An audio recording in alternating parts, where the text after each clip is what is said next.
Welcome to the Infinite Energy Arena in Harris, Cherokee Casino Field for Georgia Swarm Lacrosse. Tonight, the Swarm, owners of the best record in the league, will face the Rochester Knighthawks.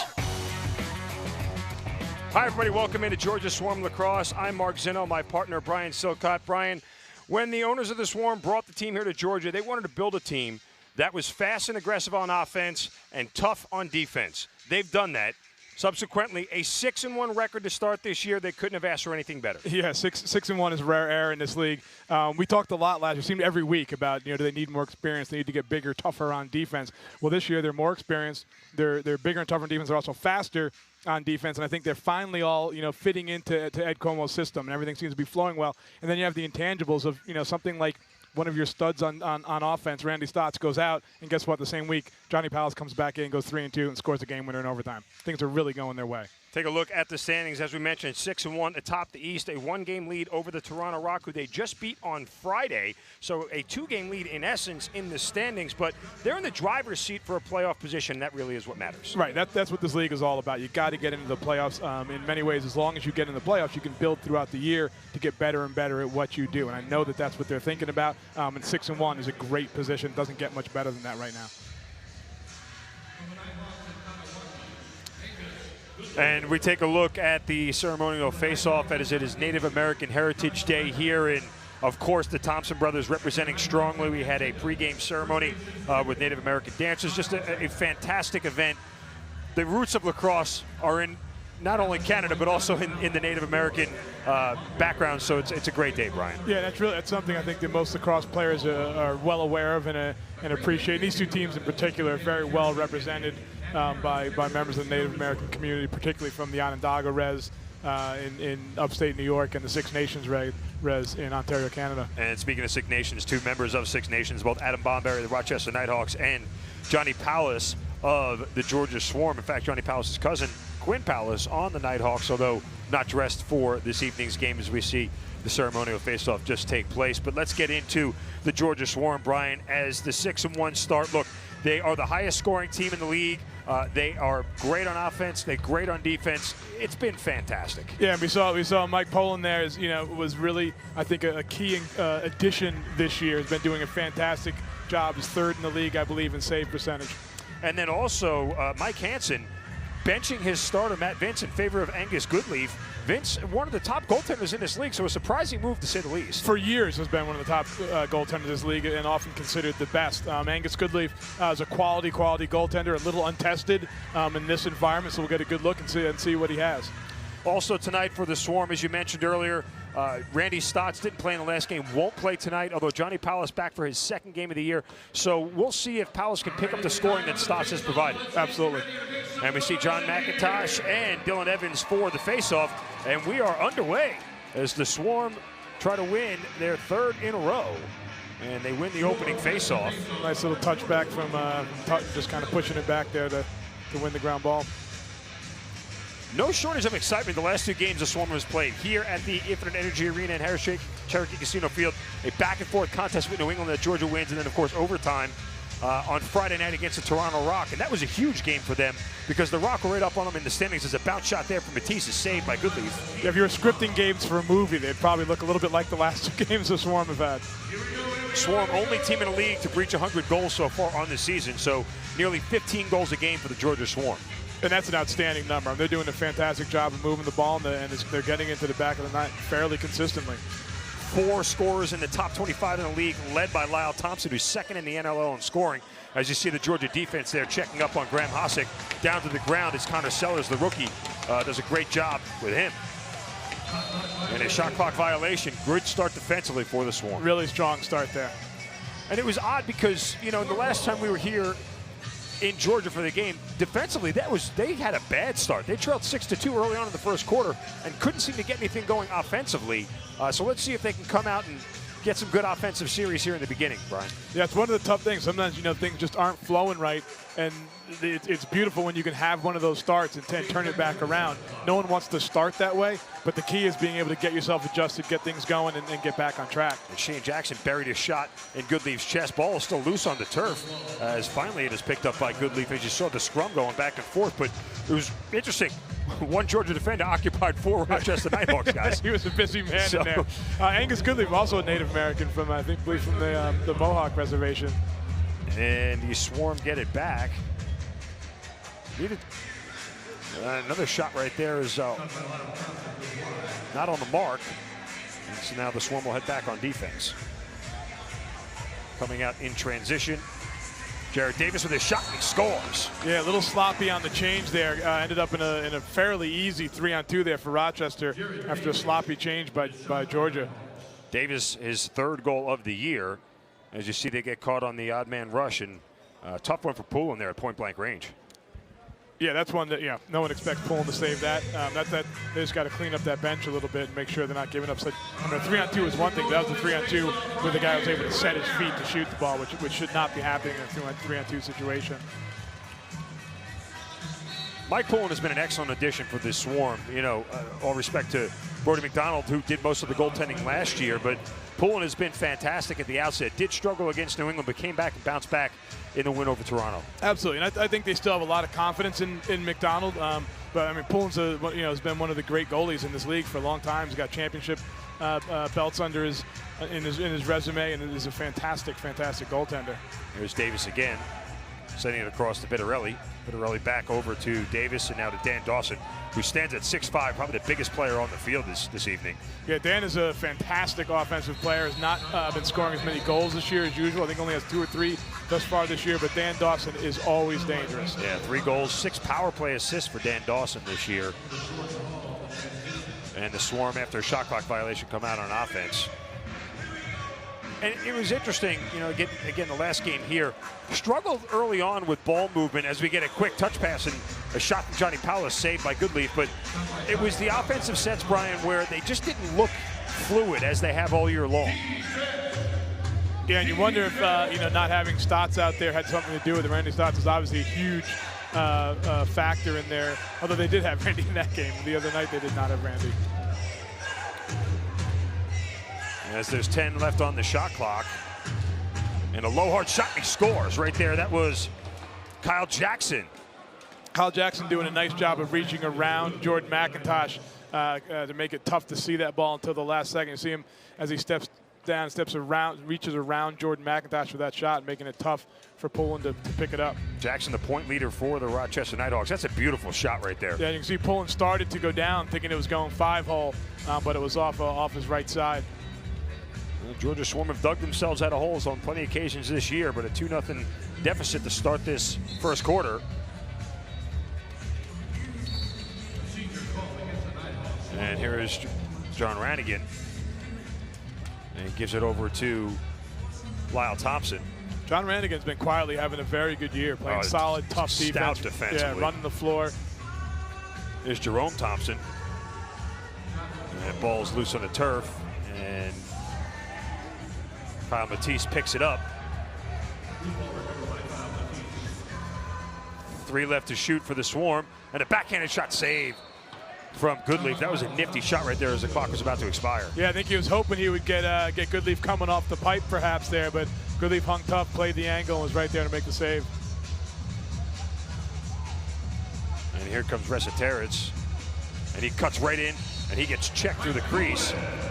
That was solid defense because he kind of beat his defender. Yeah, and a nice save there by Poulin. Both these teams playing a doubleheader this weekend, played on Friday night. And now finishing up the weekend here on Sunday as the Swarm look to improve to 7-1. A touch pass, Jordan Hall scores!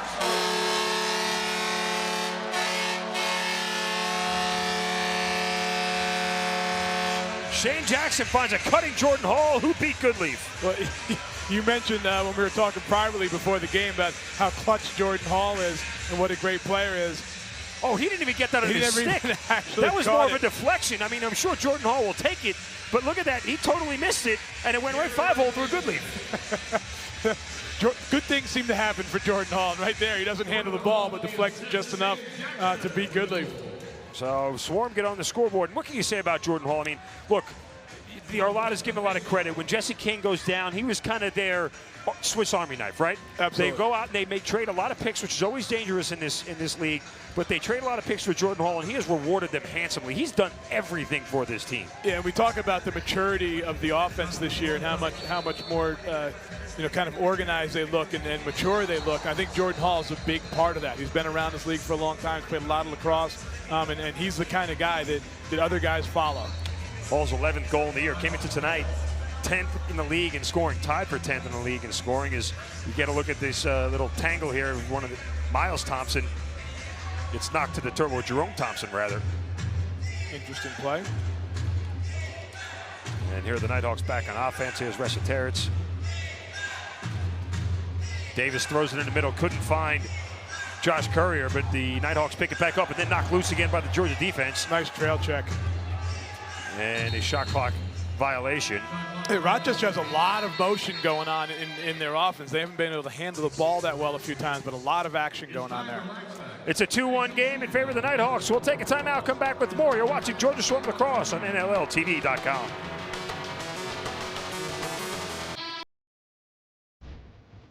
Missed the action in the NLL last weekend? Maybe you want a little analysis. Mia Gordon and Tyson Geik break things down twice a week in the NLL's flagship show, The Boss. Catch all of the highlights, scores, and exclusive interviews in both our pre- and post-game episodes every week on NLLTV.com.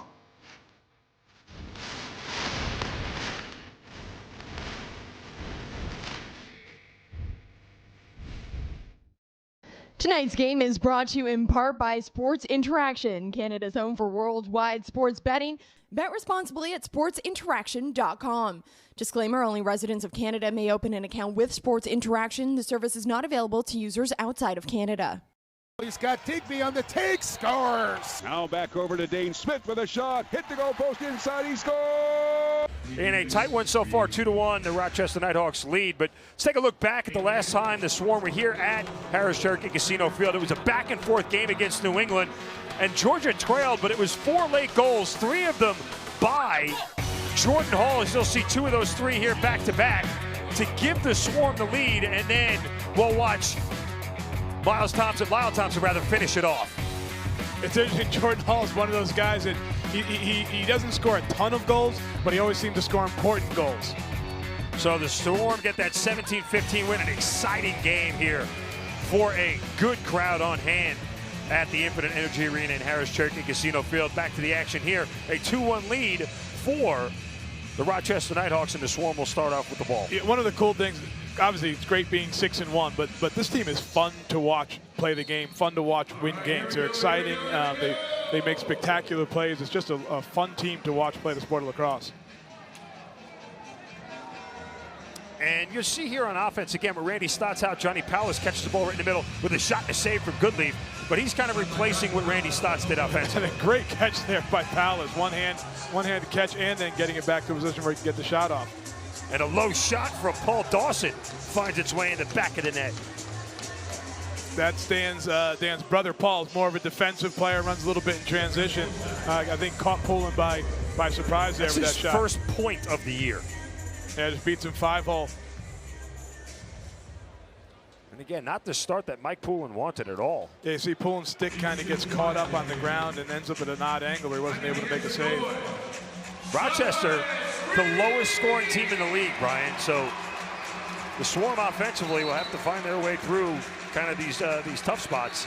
Yeah, and Rochester has a lot of talent. I mean, they're the lowest scoring in the league team in the league coming into this, but they do have a lot of talent. You always just hope that you're not the team that they figure out it against.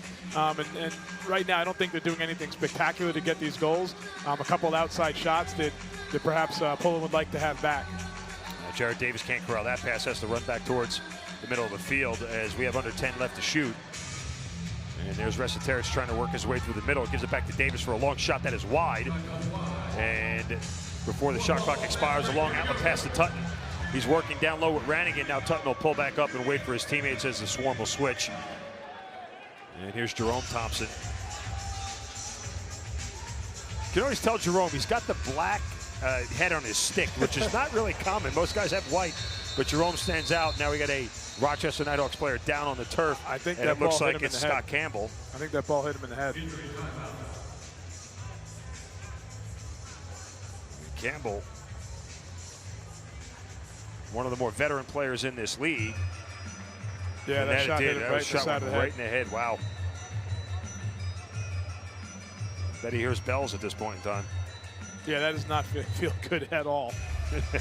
Hey, don't miss your chance to see all the action live this season on NLLTV.com. Sign up for the NLL Pass to watch all the games or your favorite team. Plus, you get exclusive content, highlights, interviews, and more.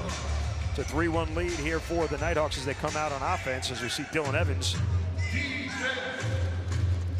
Goodleaf is one of those goals. I mean, he weighs, 270, 280 pounds. So he fills up a lot of the net. They need to get him moving back and forth to find some space to score. Josh Currier with some nifty moves. Shot was way wide, though. 5 left to shoot for Rochester. And now Kyle Jackson trying to work around Jason Noble. And his shot attempt, let's call it that, was intercepted by Matisse. I think he was hoping to dump that in the corner with the shot clock running down, but Matisse, long arm of Matisse, gathers it up. The Swarm lead on shots on goal. Unofficial stats so far 7-3. It doesn't feel like it, though. No, they it haven't does really not. had many scoring opportunities. That means 3 shots, 3 goals for Rochester. Now we're going to send the Swarm to the power play. And we'll get the official word here from Chris Williams in a minute, but it's going to be Paul Dawson heading to the sin bin. Paul Dawson's a tough character. Yeah, he gets his fair share of penalties.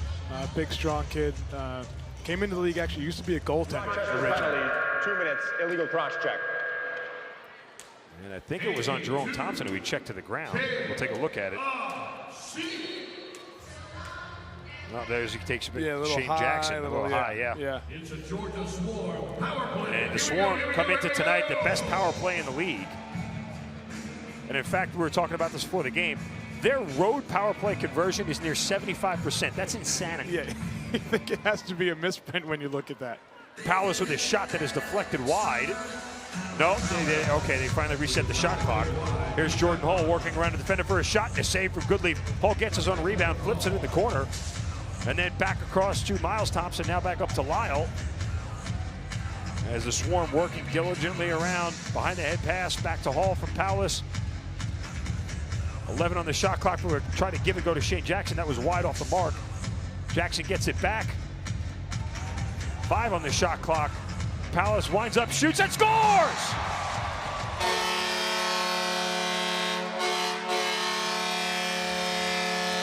You know, a little patience and persistence there. Wasn't the cleanest set, Brian, but Palace saw the shot clock running down, took advantage. No, the interesting thing was how many passes they were able to skip through the Rochester defense. And none of those led to goals. The one that finally leads to goal was Palace standing up top by himself and letting one rip off the pipe, actually, and in. I thought it hit off the goaltender. Yeah, I thought it off the got pipe. a piece of it, but he got it on the inside of the pipe, and Palace scoring the game winner against Toronto on Friday with 5 points in that game. Gets his 3rd goal of the year and brings the Swarm within 1.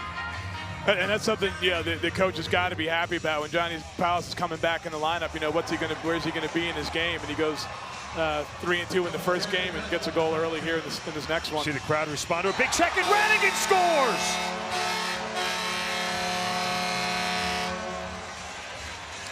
Well, we Not were just often you see John Radigan do that. No, big, strong kid out of Yorktown, New York, Johns Hopkins University. He's having a great year. Good hard check by Tutton, knocks the ball loose to the turf, and Radigan just beat Goodleaf over his right shoulder. That's a beautiful shot, particularly for an American defender in the indoor league. Although he is an offensive player and outdoor, plays midfield, but John Radigan turned into a heck of a box player. Radigan from Johns Hopkins. 2nd goal of the year for him. And the Swarm knot things up at 3. It's fun because, sometimes when you're out here, we get Drew Petkoff, the Swarm defender, who sits in the booth with us, and he always likes to remark about defensive guys not knowing to do with the ball when they have an opportunity to shoot.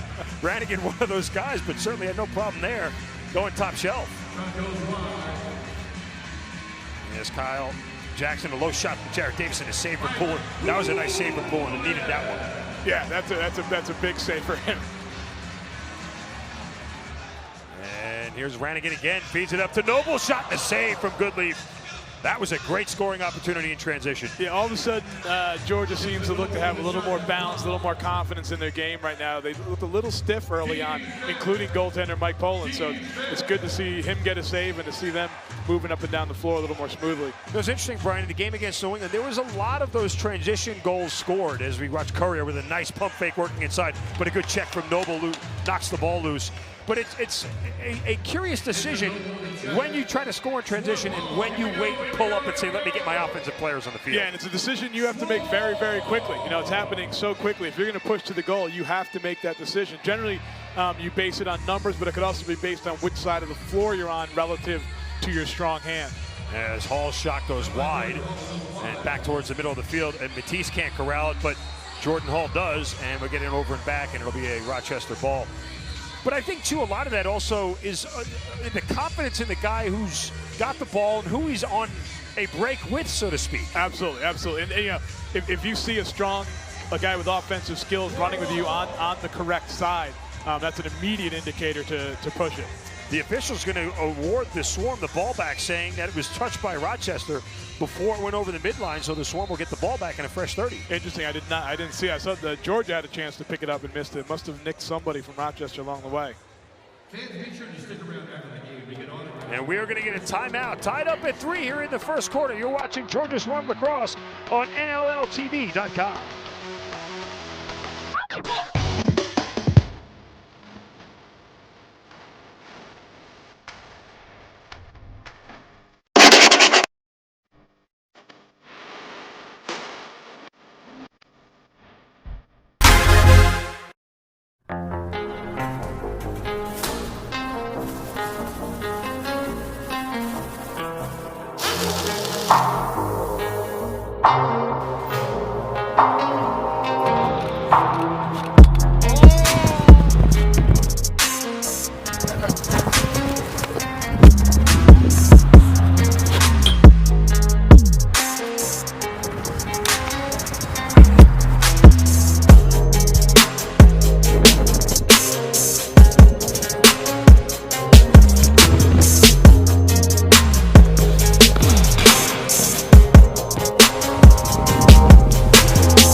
He's got Digby on the take, scores! Now back over to Dane Smith with a shot. Hit the goal post inside, he scores!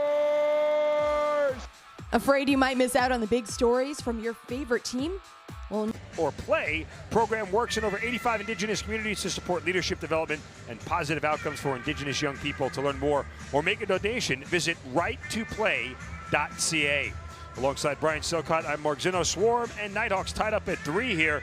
And the Swarm starting to just get things together offensively, outshooting Rochester 12-4. Yeah, getting a little bit of flow, though, now. They look like they're playing with a bit more confidence, particularly at the defensive end, and is flowing right into the offense and transition game.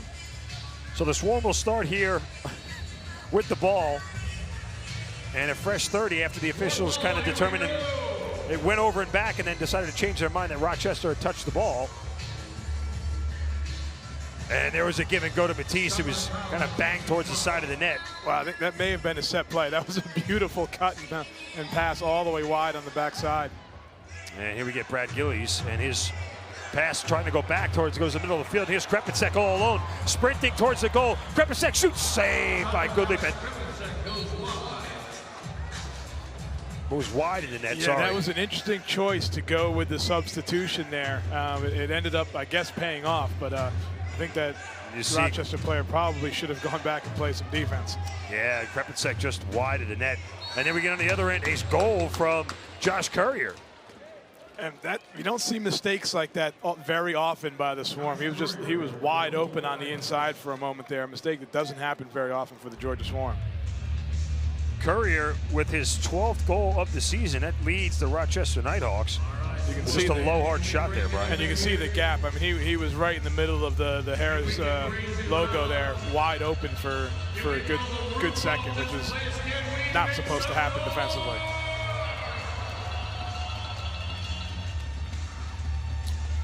And And the Swarm lose the face-off, and Rochester will have another possession. And it's interesting, for as many goals as the Swarm have scored this year, not near the top of the league in face-offs. I mean, I know that Coach Coleman's been using a combination of McIntosh. He's been using both the Thompson brothers, Lyle and Miles, to do some. Yeah, but, you know, in the outdoor game, the face-off is absolutely critical. In the indoor game, because there's so many possessions, it's still important, but doesn't hold anywhere near the importance it does in the outdoor game. Here's Jerome Thompson working up against the boards, waiting for the rest of the Swarm players to get on the turf. As there's only 11 left to shoot, Thompson working inside. Now pulls back up, gives it to his brother Lyle. And now Jordan Mack working inside and a save from Goodleaf. And here come the Knighthawks back out on offense. Approaching 3 minutes left here in the first quarter. There's Courier working his way back towards the middle of the field. Dumps it over to Kyle Jackson.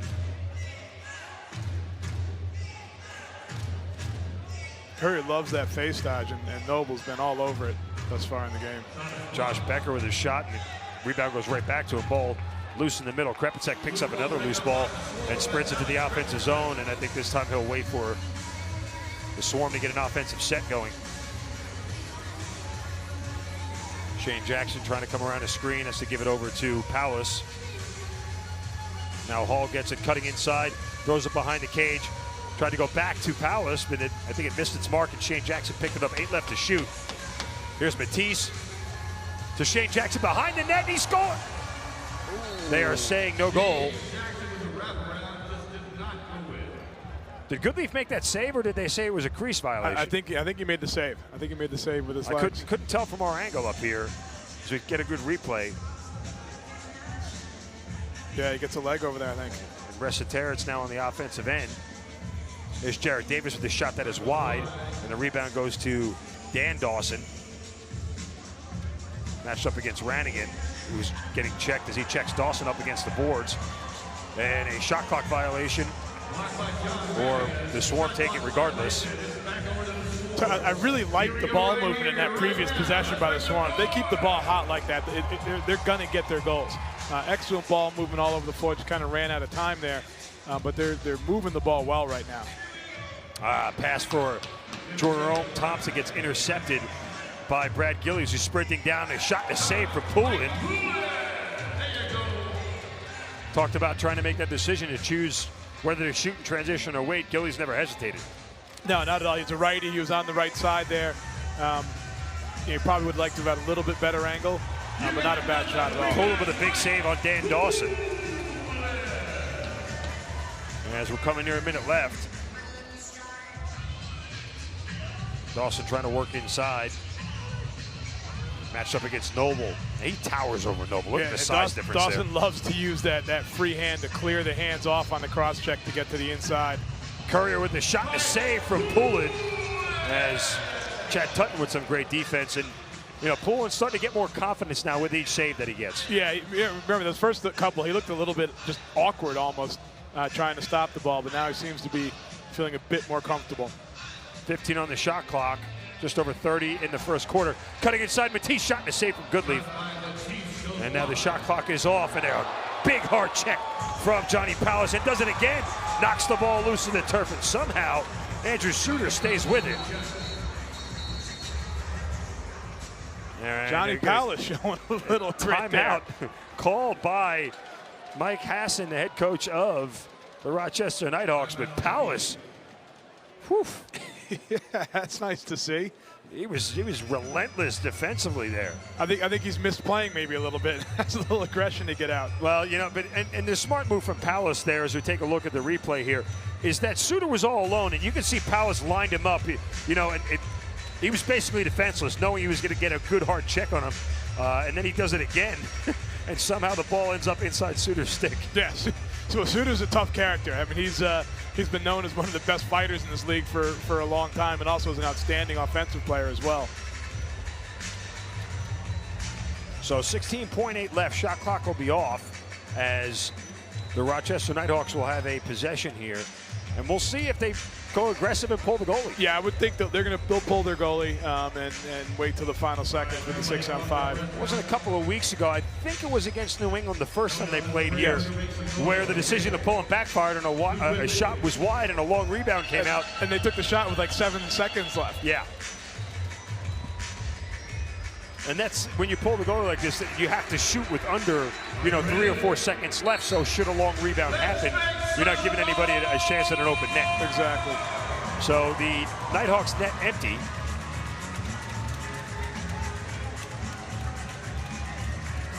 And a big save from Poulin. And there's the scenario. Poulin with a long shot that is wide of the net. And the horn sounds.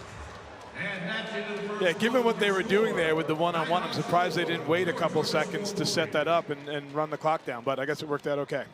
So after the first 15 minutes, it is a 4-3 lead for the Knighthawks. We'll take a timeout and we'll come back with the start of the second quarter. Here you're watching Georgia Swarm Lacrosse on NLLTV.com. Pro lacrosse teams are now fielded in Philadelphia, Boston, New York, Maryland, Montreal, and Quebec. Yesterday there was friendly competition and not so friendly competition. We knew our true colors weren't just worn on our backs, they were painted on our faces and hoisted as high in the air as we could possibly carry them. Whatever it took to claim our turf. Yesterday we left it all out there. Blood, sweat, tears. You name it, we left it. We kept ourselves focused and we kept each other in check. And the only thing we took were epic shots. Yesterday we saw more twists and turns in 8 seconds than most people saw in an entire season. We lost the ball, lost our minds. We lost countless times in every game. If you could see the ball, that was a slow day. Yesterday, physics didn't apply to us. Gravity wasn't welcome in our box. Armed with just a stick and a ball, we took flight. Yesterday, we were the best we could be.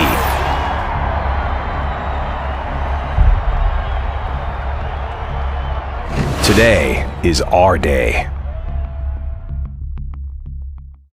He's got Digby on the take, scores! Now back over to Dane Smith with a shot. Hit the goal post inside, he scores! Afraid you might miss out on the big stories from your favorite team? Well, not to fear, the NLL newsletter is here. All you have to do is subscribe to the new NLL newsletter, and you'll get weekly updates from everything that is happening around the league. What are you waiting for? Subscribe today.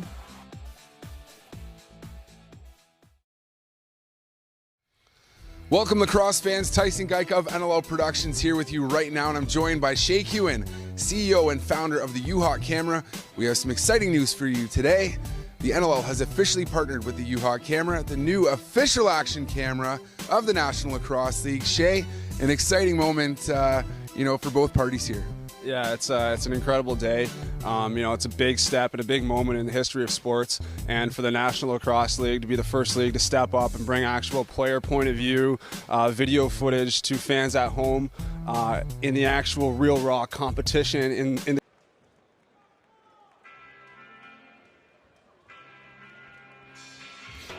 Welcome back to Harris Cherokee Casino Field and the Infinite Energy Arena. It's Georgia Swarm across the Swarm Trail. The Rochester Knighthawks 4-3 after one period. Quick look back, Brian, at the first 15 minutes. Georgia got down early as we see Jared Davis with an early goal, but fought their way back in with some good offensive possessions. Yeah, and you think about the 4 goals Rochester had. 2 were, I think, kind of softer ones by the goalie, and 2 were big defensive fails. The one in the odd man situation would let him set his feet and shoot, and the other one we left somebody wide open in the middle. And so we are back here as the Swarm win the faceoff and get the possession. And here's Palace with a laser that is wide. He had a nice shooting lane right there and took advantage. And that ball was moving too. He Yeah. could shoot it pretty hard. I think he was going for that far top corner. And Ian Lord dumps it off to Kyle Jackson and heads to the bench.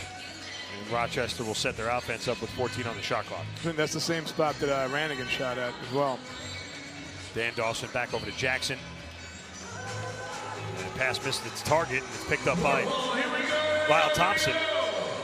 And Lyle sprinting down, pulls up, dumps it over to Sella, scores!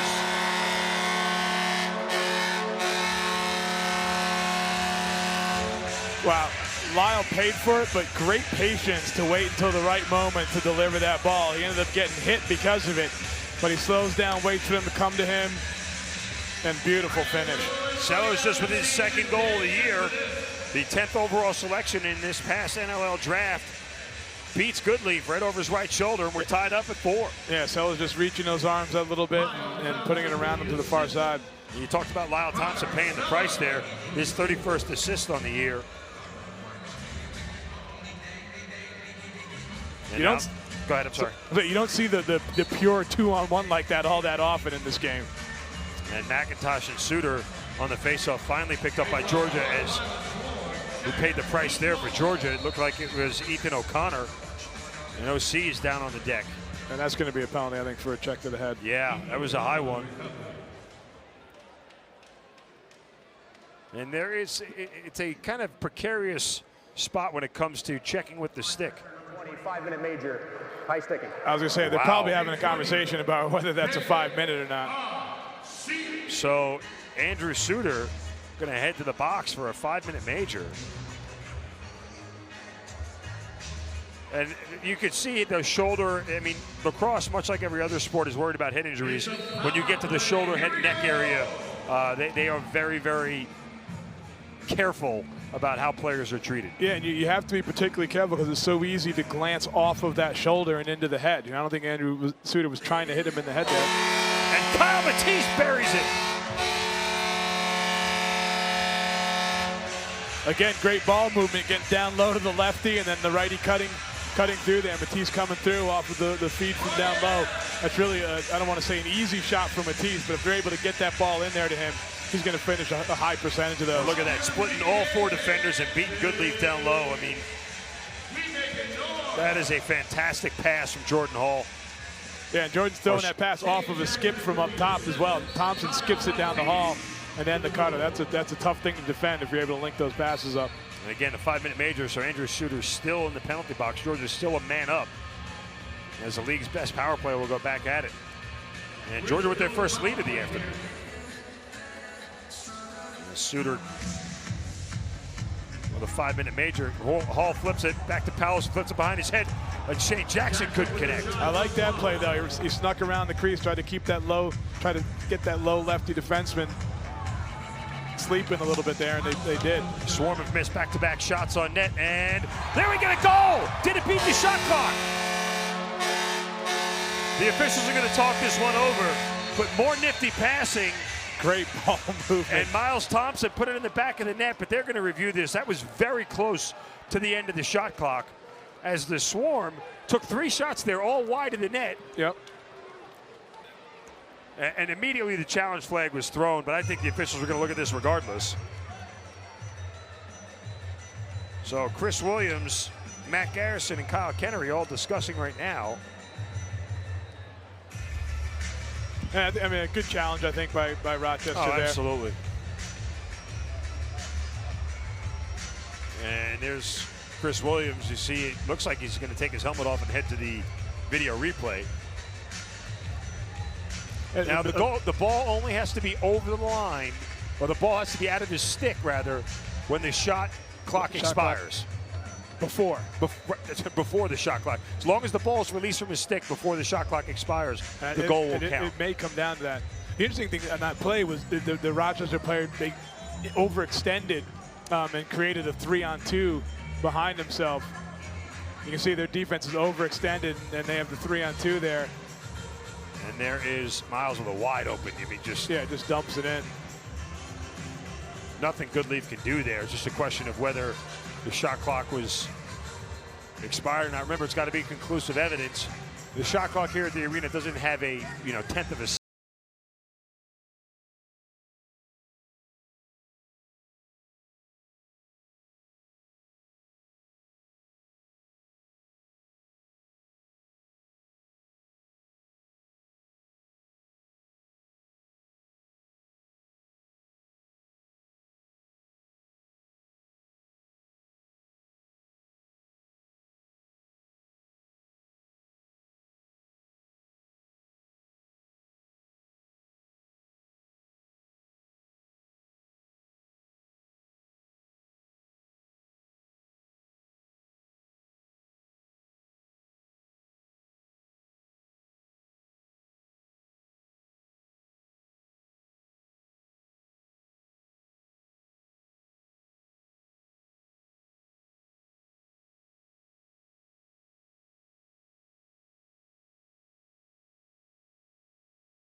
know if they have it here, Brian.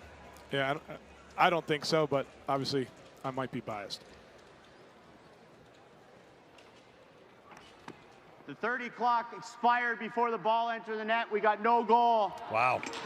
Okay. So apparently they felt like they had enough evidence to be able to say that it was not a goal. So after all that, it's back to a 5-4 game, and still the 5-minute major intact on Andrew Suter. But it was still a fun play to watch. Great Don't passing. get the goal, but yes, some great ball movement there, tic-tac-toe to get it down low. You'll see that Rochester has emptied their net for this possession. Now they send. Yeah, they pull them out just to make sure they get the ball across the midline there.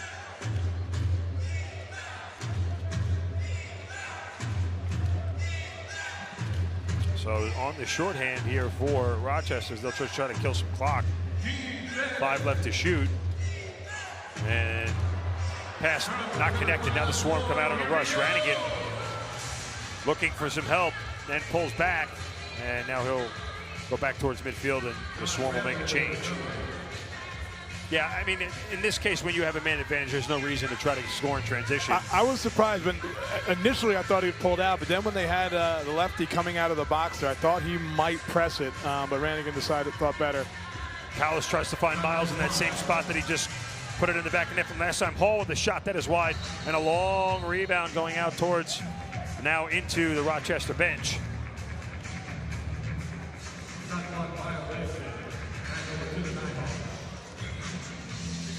So I'm going to get some of these shots on net here, Brian. As we're coming up on 3 minutes left in the 5-minute major to Suter.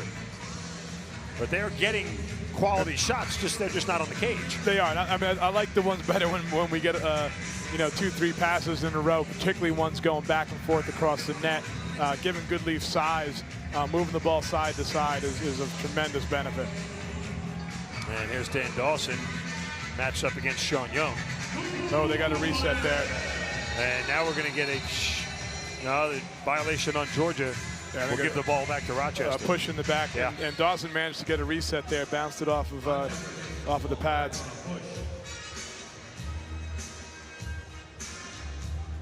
But still plenty of time in the penalty. 2.5 left. Yeah, Georgia's going to get possessions.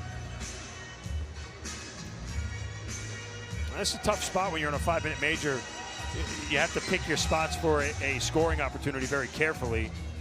As we've seen, a couple of misses as Poulin has to make a save there, and you can quickly get an odd man rush if you're Georgia, and nobody can get back. Yeah, and a 5-minute major is a long time. I think it makes very clearly the point that they don't want you hitting people in the head, because it's a tough thing to kill. They can score 2 goals off of it, and it's a stiff penalty. So under 2 minutes left. There's Hall over to Jackson.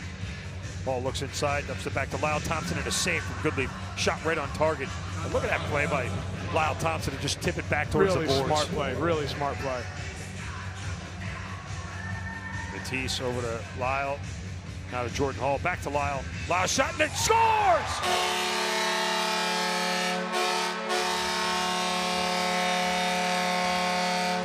Looked like Goodleaf got a piece of that, Brian. I think he did, and Lyle Thompson's going to get credit for that goal. He also saved the possession, but I said it was a smart play. It also takes a lot of skill to scoop that ball back out of there. Got off the inside of his pad, yep. And then ricocheted the back of the net. Look at, he shot over 2 taller defenders there, and you can see Goodleaf. I think it looked like it might have hit his stick, actually. Hit his stick, and careened into the far corner. But Thompson with his 20th goal of the year. One of 4 players with at least 20 goals on the season.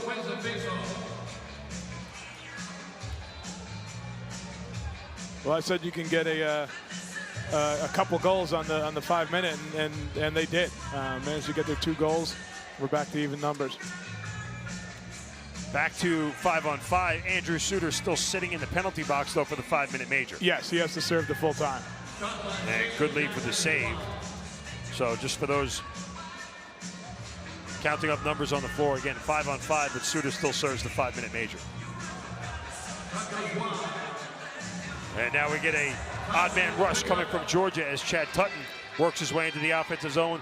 Tutton pump fakes and then shot is wide.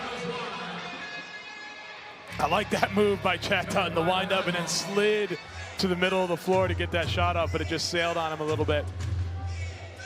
There's Jared Davis waiting for help for Rochester. 6-4 lead for the Swarm.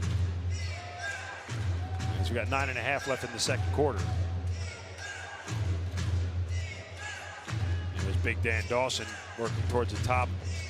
Over to Vitarelli, and a save for Poulin. Ball finally picked up by Rochester. Dan Dawson, just with 3 guys around him, somehow manages to come up with that ball. And a big check from Rannigan on Vitarelli, now who's got 3 Swarm defenders on him. And finally picked up by Georgia. And he'll get out in transition. And here comes Krepensek. Now he'll pull back. I like that decision there. I think he thought about skipping it through to the far side, but good decision there. That was a right-handed player coming down. Matisse didn't make a lot of sense to throw that skip pass. There's Jerome Thompson. There's a stick on the floor. And it belongs to Dan Dawson, who pushed right in the back, or Paul Dawson, rather, who pushed Jerome Thompson right in the back there. And we're going to get a shot clock violation on Georgia. And now Jerome Thompson and Paul Dawson going back and forth. Dawson's stick was on the ground and literally just shoved both hands, Jerome Thompson. Yeah, somehow, perhaps the fact that he didn't have a stick, they let him get away with that. But that was clearly a push in the back. So we're going to get a timeout here with 8:32 left to Swarm. A 2-goal lead. You're watching Georgia Swarm Lacrosse on NLLTV.com.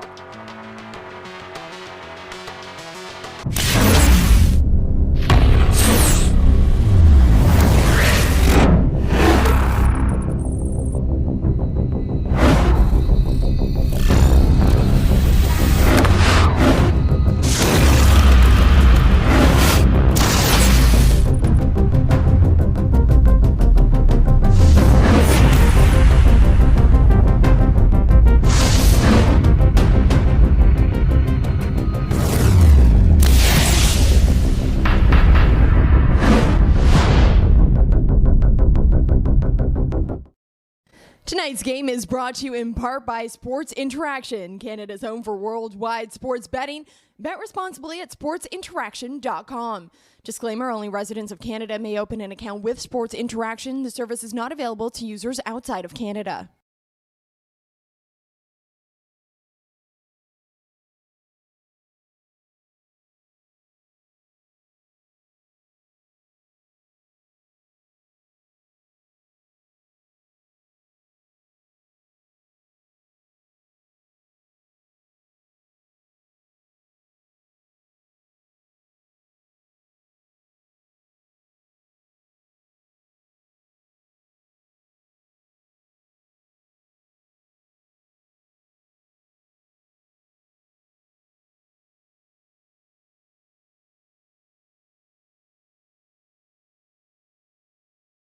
Infinite Energy Arena, Swarm lead the Knighthawks 6-4. I'm Mark Zinno, joined by Brian Silcott, as the Swarm try to win their 3rd in a row and improve to 7-1 on the year. And Dawson with a shot and a save from Poulin. And here comes Georgia again in transition. There's Ethan O'Connor and Jordan McIntosh. McIntosh over to Matisse. Matisse gets it checked away. Yeah, it looked like he changed his mind mid-motion of throwing that pass and tried to corral it back into a stick, but it slipped out on him.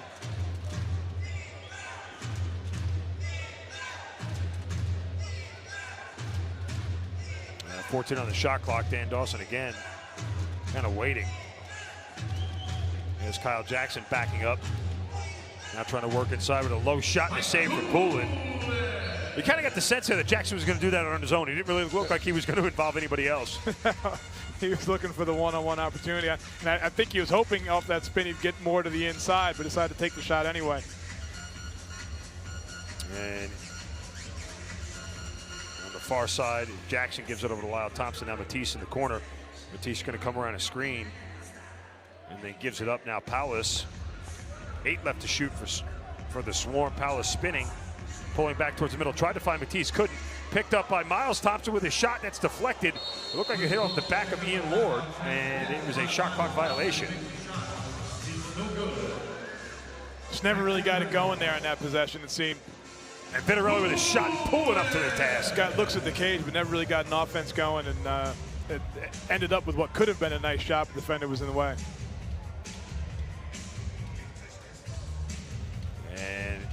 Here come the Knighthawks.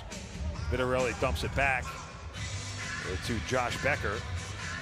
After a couple of kind of big errors early on, the Swarm defense really has settled down and seems much more organized now, since the first 5 minutes of the game.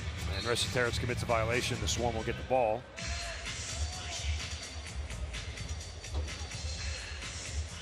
And now it is Lyle Thompson working into the offensive zone. Coming right around the defender, spinning, pulling back, stumbling, but gains his balance again, working towards the middle with a shot and a score!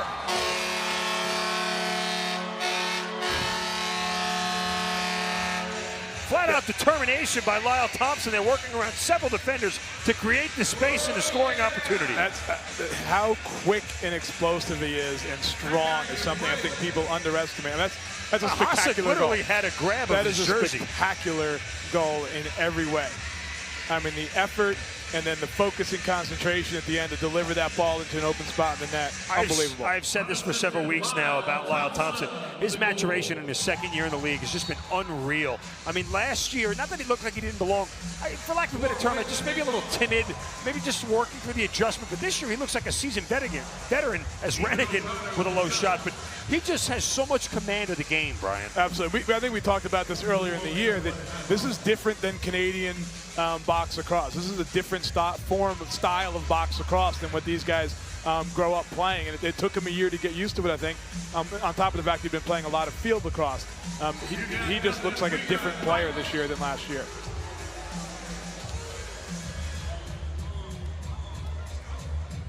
So the Swarm had their largest lead of the evening, 7-4. And here's Lyle again. Lyle tried to dump it right over to a cutting Matisse. He saw him. And that's one of the things about Lyle that's been his vision has just gotten so much better. Here's Matisse with a shot that is deflected wide. And that makes it tougher to slide to him. He's always a threat to move the ball. He's always going to be willing to give up the ball to the open man. I mean, last week, 2 nights ago is a perfect example. He went 1-8. He only scored 1 goal, but he had 8 assists.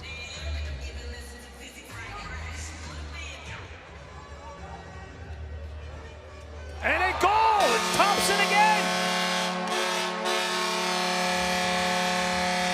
And a completely different shot there. Underhanded, bounces it relatively close to himself, dropping the goalie down, but bounces it from far away, so bounces back up into the high corner. Actually, didn't even come up in the high corner, but he gets the goalie down and bounces it up over his pads. And that bounced probably 3 yards outside of the crease. It hit the ground.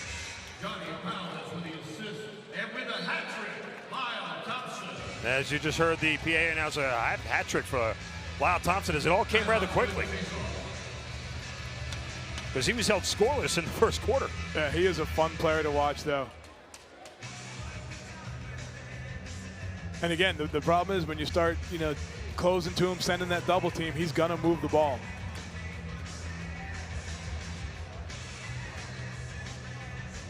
6 left to shoot for the Knighthawks. And Vitarelli with a low shot and a save from Poulin. That was close. That almost looked like he got through there for a quick second. Especially the way Poulin reacted. Yeah. Because you can tell when a goaltender goes low and they get it, they know right away and they pop back up. When you stay down like that, you're not sure if the ball is through your legs or not. And the pass is picked off right there by Brad Gillies, who's sprinting into the offensive zone. Jerome Thompson tries it. Poulin comes up with a big save. Big save by Poulin there. Big save. And here comes Lyle Thompson back the other way. And you get a look at the replay. Just Gillies all alone. And Poulin catches it right there on the left arm.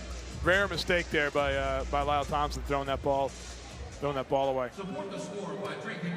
And we will have a timeout. 4:11 left in the first half. The Swarm up by 4. You're watching Georgia Swarm Lacrosse on NLLTV.com.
Welcome back to Harris Cherokee Casino Field in the Infinite Energy Arena.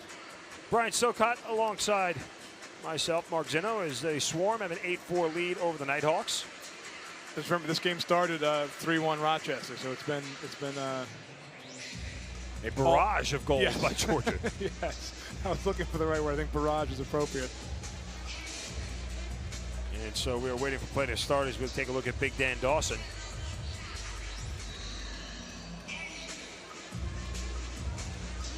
Swarm come into tonight, as I mentioned, the highest scoring team in the league. Rochester, the lowest. Swarm averaging nearly 15 goals a game, so already halfway to their average. And we still have 4 minutes left here in the first half. And when we think back again at those 4 goals by Rochester, you know, they're things that they can look directly at what went wrong and fix it. And Poulin there was kind of fooled on that pump fake. He went down early, and thankfully the shot was over the net and wide as there's 6 left to shoot. And Poulin comes up with a save.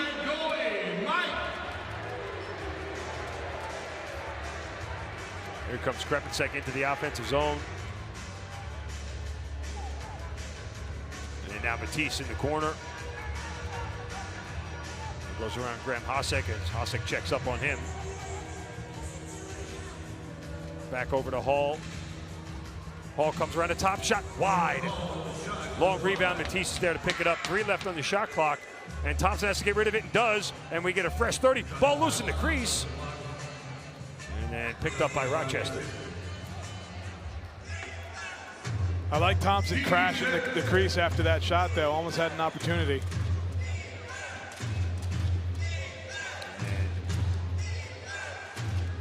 And a low save from Mike Poulin. Rochester looks like they're getting a little bit frustrated offensively. A lot of quick shots there, Yeah, Brian. they have not scored in a long time. And McIntosh now waiting for help. 18 left to shoot. Here's Lyle Thompson. Trying to get through the defenders. Almost found McIntosh, who knocks the ball back to himself with 8 on the shot clock. Now looking for help. Finds Lyle, a shot that is wide. And a long rebound comes out to Kyle Matisse, and he tries to throw it back and does in the corner. I don't know where they're going to pick this ball up from. Yeah, but getting to that ball saves the opportunity of a quick turnaround going the other direction. Smart play by Matisse. Absolutely. We wouldn't expect any less from Kyle.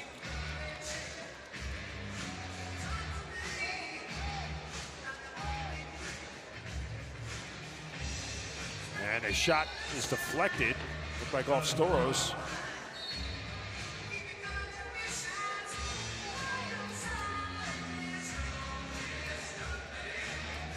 And now Vittorelli can't be on the receiving end. That pass is a tough check from Connor Sellers. Great play by Connor Sellers. He was all over him the moment the ball got there. Ball still loose in the turf. There's a scrum in the corner for it. Ethan O'Connor doesn't even have a stick in his hand. Now he gets it. And the shot clock's running. Rather. Shot clock's running. Yeah, we're down to 5. And here come the Swarm. And Krepensek will come over the midline and dump it off to O'Connor. Krepensek quietly has been all over the floor tonight. Several big ground balls, clearing the ball up the floor. And a low shot from Powers, saved by Goodleaf. Swarm fighting for the rebound in the corner is Hall. Powers get it. Powers with a big check and gets the ball back for the Swarm. Here's Miles. Trying to work towards the middle, sends it across to his brother Jerome. Pump fake goes in. Shot and a save from Goodleaf. Defensive error there by Paul Dawson. I'm not sure why Dawson. Now we're getting some extracurricular activity between Jerome Thompson and Adam Bomberry. And we're going to get a penalty on the Knighthawks. It looks like they're both matching penalties simultaneous. Bomberry and Georgia 22, Jerome 2 minutes Thompson. unsportsmanlike conduct. Rochester 51, 2 minutes, roughing. So Bomberry will get a roughing and Thompson will get an unsportsmanlike conduct, both 2-minute minors. So we will stay at 5-on-5 lacrosse here as these guys sit out 2 minutes.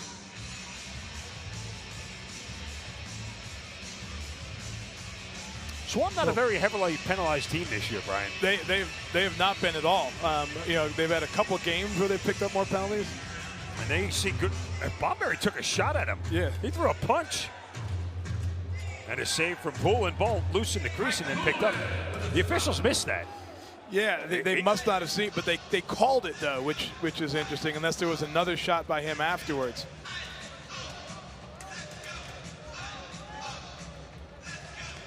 Swarm are on offense now.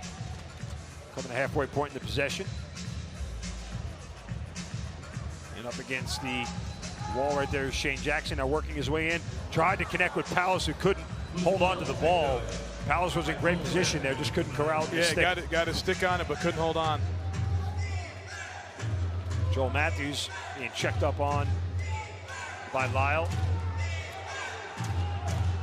Lyle just working hard all over the place. And a low bouncing shot saved by Poulin. And that will end the first half as a couple of players hit the deck. And the Swarm took control in that second period and hold a 4-goal lead. We'll head to halftime and come back. You're watching Georgia Swarm lacrosse from the Infinite Energy Arena in Harris Cherokee Casino Field on NLLTV.com. Pro lacrosse teams are now fielded in Philadelphia, Boston, New York, Maryland, Montreal, and Quebec. Yesterday, there was friendly competition and not so friendly competition. We knew our true colors weren't just worn on our backs, they were painted on our faces and hoisted as high in the air as we could possibly carry them. Whatever it took to claim our turf. Yesterday, we left it all out there. Blood, sweat, tears. You name it, we left it. We kept ourselves focused and we kept each other in check. And the only thing we took were epic shots. Yesterday, we saw more twists and turns in 8 seconds than most people saw in an entire season. We lost the ball, lost our minds. We lost countless times in every game. If you could see the ball, that was a slow day. Yesterday, physics didn't apply to us. Gravity wasn't welcome in our box. Armed with just a stick and a ball, we took flight. Yesterday, we were the best we could be.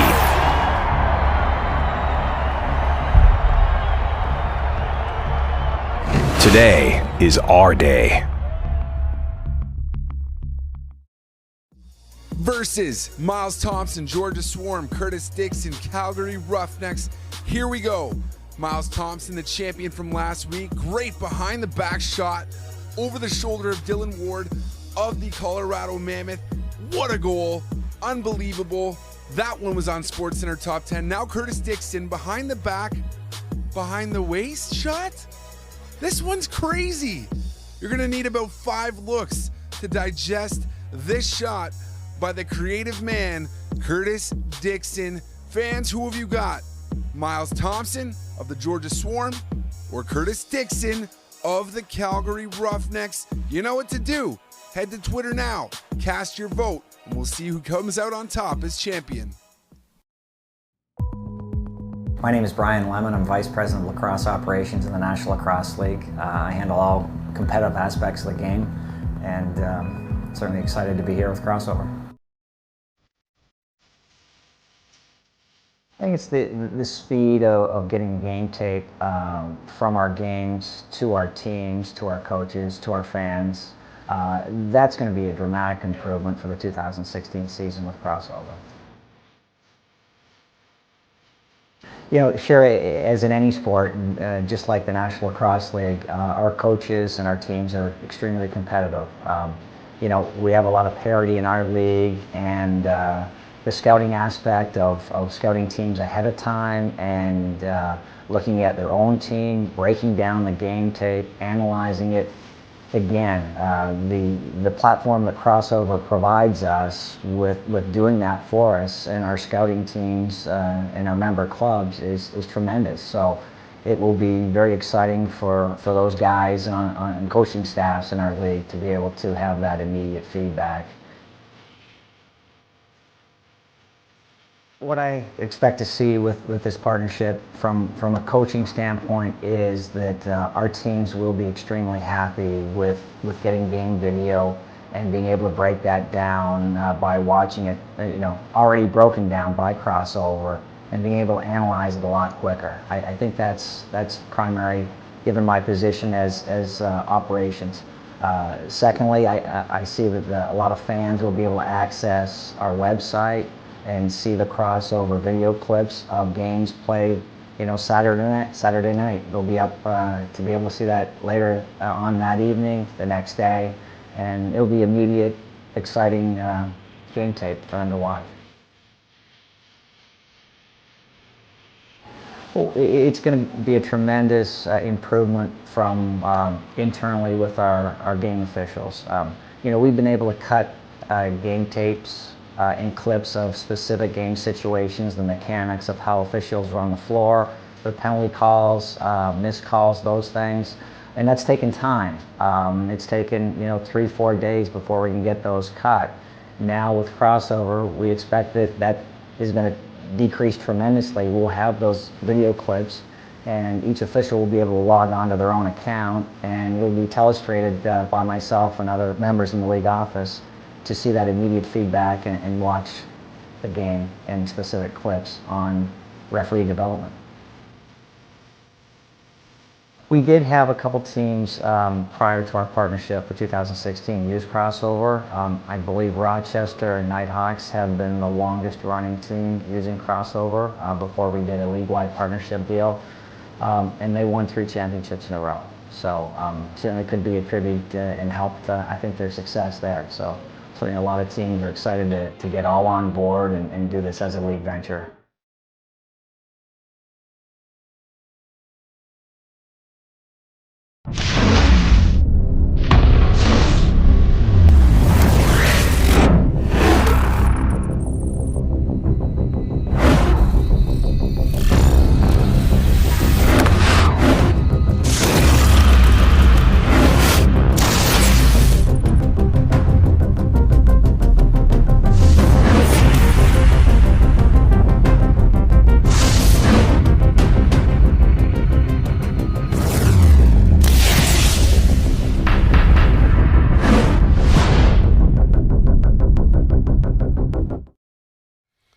Welcome lacrosse fans, Tyson Geik of NLL Productions here with you right now, and I'm joined by Shay Hewen, CEO and founder of the U-Hawk Camera.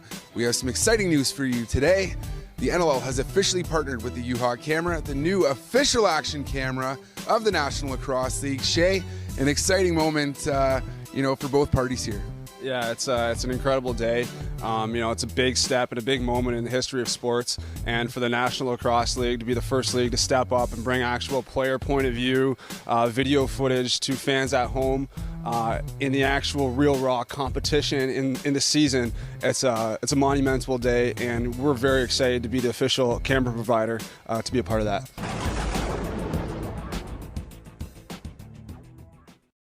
All right, well, we've talked about what happened in Week 7 action. So, Tyson, now I want to know, who are your top players in Week 7 in this edition of Box Bosses?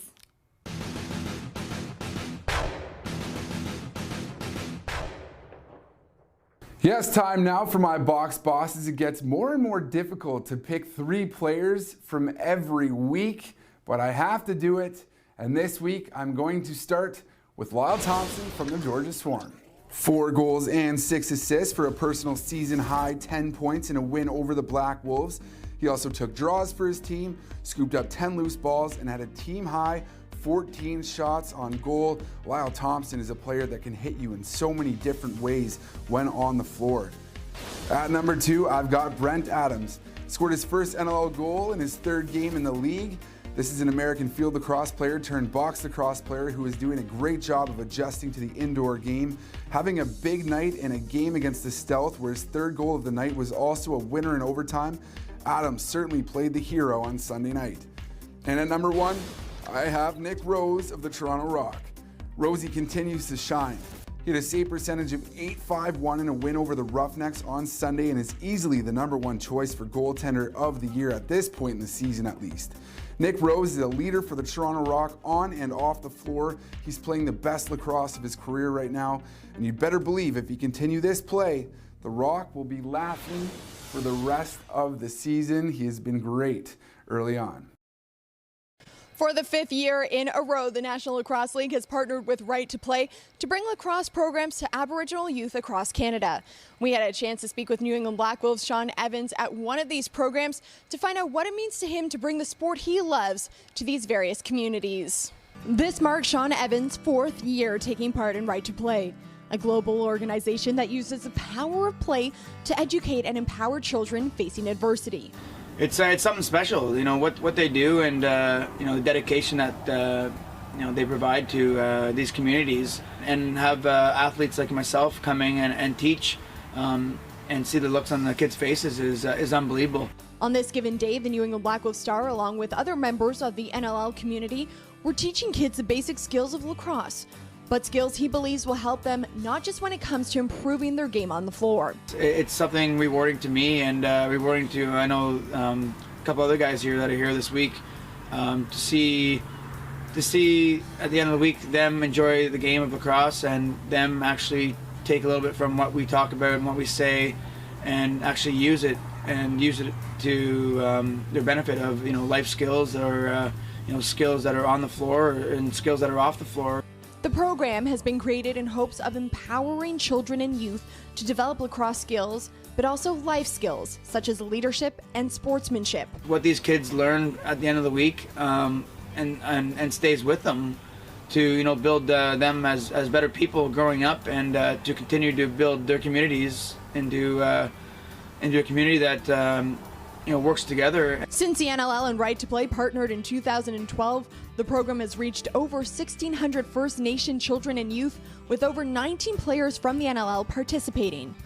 And according to Evans, this is an incredible feeling to get back to the community in this way. At the very beginning, when you start the week off, it's you know, I don't know how to play, I don't know how to do this, and you know what, just after about 40-45 minutes of learning the skills of, you know, trapping and scooping, passing and catching, you know, they're amazed of what they can do with the stick, with the ball, and you know, the stick skills just develop. And you know, to see that reaction coming from their face, the smiling, the having fun, you know, that's a huge part of coming out and doing this in the communities, is seeing them having fun and enjoying themselves. For NLL Productions, I'm Mia Gordon.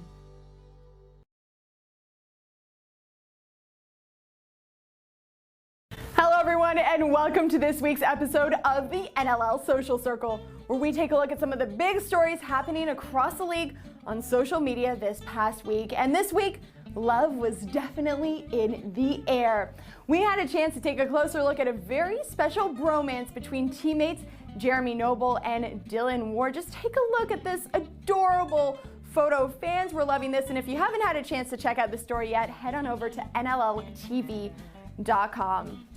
Well, the Buffalo Bandits made sure you had the perfect way to tell your Valentine how you felt about them with their very own personalized Valentine's Day cards. I really loved "Dang Girl, You Look Good." Well, I guess there wasn't love for everyone this Valentine's Day. Take a look at this video. Poor Hunter had his heart absolutely broken, but don't worry, Hunter, fans are looking out for you. Just take a look at this from Stephanie Kostiak. Her adorable pup Pearl wants to be your Valentine, Hunter.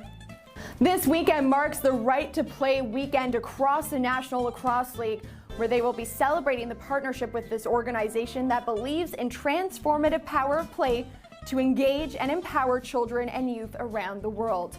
We had a chance to talk with New England Black Wolves' Sean Evans about the partnership, and you can head on over to NLLTV.com to catch that full story. And I know it's chilly outside, but the Colorado Mammoth are getting us all geared up for summer. Take a look at this video, something I have never heard of before. Sand Lax, a 3-on-3 Sand Lax tournament. Not only are they working on their lacrosse skills, but I guess they're also working on their beach bodies, because summer will be here before we know it. Vroom, vroom. One lucky fan will be driving away in this brand new car this weekend. The Saskatchewan Rush are giving away a car to one student at this week's Student Night. Well, fans, that wraps up the NLL Social Circle this week. If you want to be featured, just make sure to tag the NLL in all of your social media posts. For NLL Productions, I'm Mia Gordon.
Welcome back to Harris Cherokee Casino Field and the Infinite Energy Arena. Getting ready to start the second half here in a moment. Alongside Brian Silcott, I'm Mark Zinno. Swarm have an 8-4 lead. But through the first 30 minutes, Brian, it was a slow start again for the Swarm. Mike Pullen struggling early in net. Yeah, Mike Pullen looked a little bit off, but then quickly seemed to get on track and really kept it from getting out of hand with a few key saves early in the middle, I would say, of the first quarter. And that turned things around for them, leading to Lyle Thompson with a hat trick. The last 3 goals scored of the first half, building Georgia's lead to 8-4. As you're taking a look at it there, just absolute toughness from Lyle Thompson. Yeah, the whole team kind of got him back into the game, and then Lyle Thompson, in spectacular fashion, created the separation, which led us to an 8-4 score. Thompson came into tonight as the second leading scorer in the NLL. Adding to that, again, I'm Mark Zinno, joined by Brian Silcott. We're going to get the second half underway in just a moment. Swarm at a team meeting right in front of their own goal. And they'll try to finish off their 3rd consecutive win in a row. And still kind of keep that firm grasp on the Eastern Division lead, coming to the 9th best record in the NLL.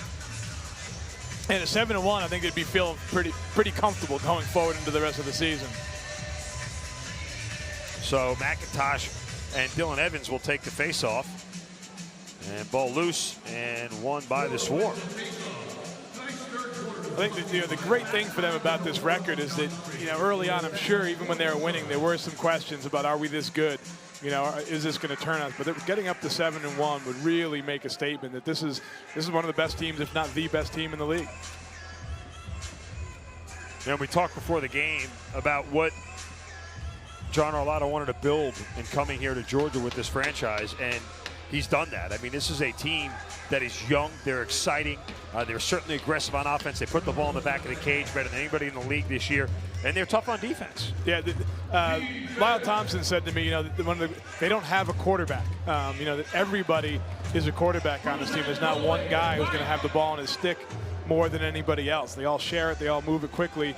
And on the defensive end, we've talked a lot about they're tougher, but they're also so fast out of their end. Even though they've gotten bigger and stronger and tougher, they're also really fast out of the back end. Pullen makes his first save of the second half, giving him 20 on the evening so far. And a low shot there from Shane Jackson goes up into the cage. It was deflected off of Angus Goodleaf, so the Swarm get a fresh 30 and a new possession. Swarm outshot the Rochester Knighthawks in the first half, 26-23. And here is Jordan Hall sending it across to Miles Thompson, who loses it, and then has to pick it back up. He gets checked to the boards by Graham Hossack, and ball is loose on the turf as there's 6 seconds left to shoot. Ball still loose, and then finally picked up after a shot clock violation. Shot clock was going to expire anyway. It's interesting the difference in these two offenses. Georgia just, the ball moves and the players seem to make much more subtle movements, whereas with Rochester, they kind of are one of two things. Either there's a flurry of movement around the floor with guys cutting all over the place, or it turns into one-on-one and a quick shot. Pullen with another save. And it looks like we're going to get a penalty on the Swarm here. As, by the way, the double minors, or the simultaneous minors. 2 minutes, holding the stick. John Ranigan hits to the box. Simultaneous minors on both Bomberry and Jerome Thompson expire. And now the Knighthawks will head to the power play as John Ranigan will sit down for 2 minutes. Right-handed, strong power play with Dawson at the point. And special teams have been great for the Swarm this year. Best penalty kill in the league. And just sloppy there by Rochester. Noble finally gets control of it. And it'll be Jordan Hall working the clock here as there's 17 on the shot clock. As we said before, generally you try to kill as much as possible, and then late in the shot clock, look for an opportunity to get to the net to score, or even better in some ways, bounce it off the goalie and get a new 30. As the ball is loose, and now it is a shot clock violation officially. As right there, Shane Jackson gets acquainted with the turf. Yes. For an extended period of time. Very comfortable.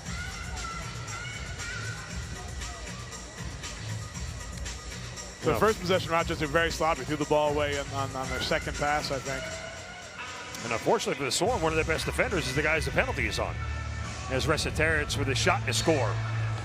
And he just beats Mike Poulin low, going right over Ethan O'Connor as well. Yeah, interesting choice by O'Connor to not come out at all and almost playing goaltender like it never came out and played him. I think, at some point at that point you have to step up and not allow him to place that shot so easy. I mean, literally just reaches around the two of them and slams it home. And there's nothing Poulin can do on that. Rochester with his 8th goal of the year, 24 points on the season. And that is the first Rochester goal since 10:48 of the first quarter. That's a long time. I'll check that. Nice. Just about 5 minutes left in the first quarter. Nice trail tech there from behind. So it's been nearly 20 minutes since they scored 20 minutes of gameplay that they scored a goal. And a sloppy outlet there by Poulin, but luckily they were able to corral the ball. And a shot that is wide, bounces off the boards, and now Rochester could come out in a odd man rush, but we get a whistle behind the play for a delay of game. Yeah.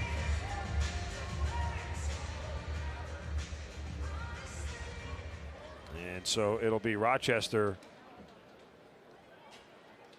heading on the penalty kill. Rochester bench minor, too many men. Not too many men.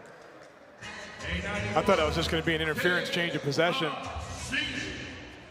So the Swarm will head to the power play.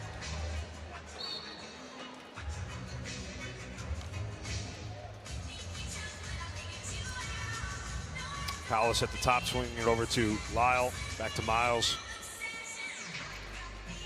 And Powell's waiting, and he scores!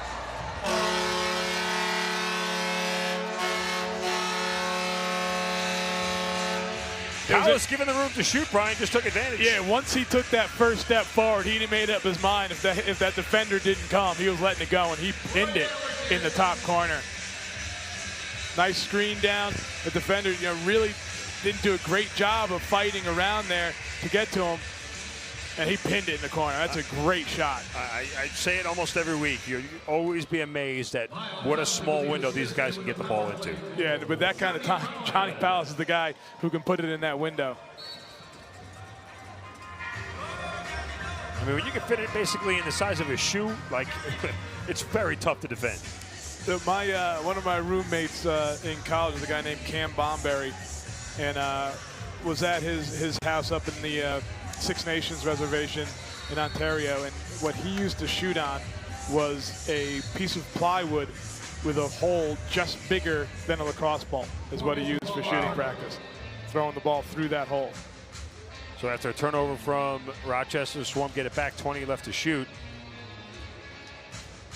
Again, after the power play goal, teams are at even strength. Here's Jerome Thompson sending it across to Matisse, spins. Matisse works towards the net, dives inside, shot and a save from Goodleaf, and it looks like it was a crease violation regardless. Anyway, I think, yes. And Matisse lost his stick. Jordan Hall takes it off for him regardless. When you're working around that crease, especially when you use a spin move or something, it gets to you in a hurry. Among that physical contact, it's amazing how they're able to stay out of it sometimes. But it gets up on you in a hurry. There's Josh Curry with a move inside, then pulls back up. Comes around a couple of defenders, backs up. 18 on the shot clock. Dan Dawson swings it across to Vitarelli, and saved by Poulin on a rather easy shot. Yeah, good defensive set there by the Swarm. Very good defensive set. And Storos gives it over to Palace. Palace waiting for help. Now comes around the defender, gives it up to Jerome Thompson. And now Lyles flips it back to his brother, and a shot is deflected wide. That was a nifty pass right there, and a behind-the-head shot from Lyle almost found its way in the back of the cage. And a long outlet pass to Dylan Evans. And a save by Poulin. Nice save. And now we get a whistle from the officials. And we will get a timeout. Still a 4-goal lead for the Swarm. 9:32 left in the third. You're watching Georgia Swarm Lacrosse on NLLTV.com.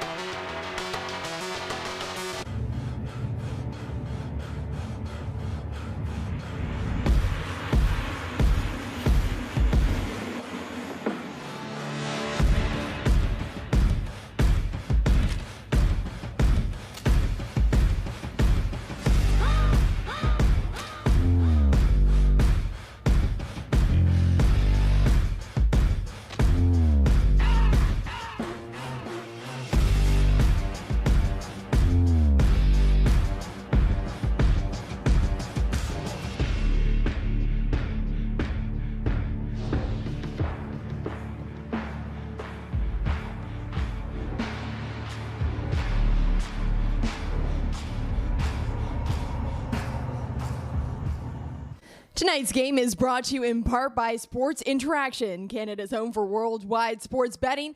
Bet responsibly at sportsinteraction.com. Disclaimer, only residents of Canada may open an account with Sports Interaction. The service is not available to users outside of Canada.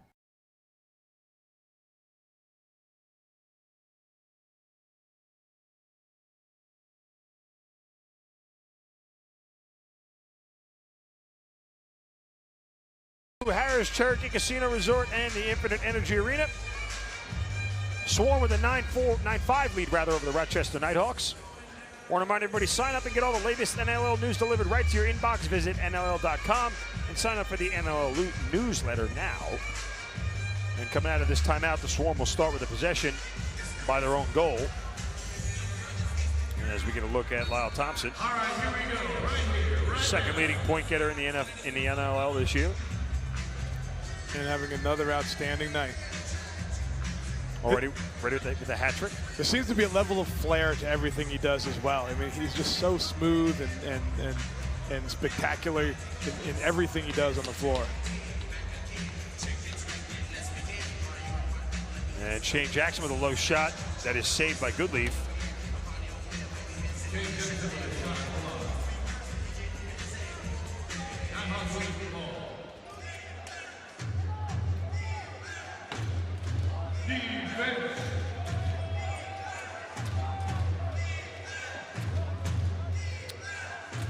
There is Jared Davis.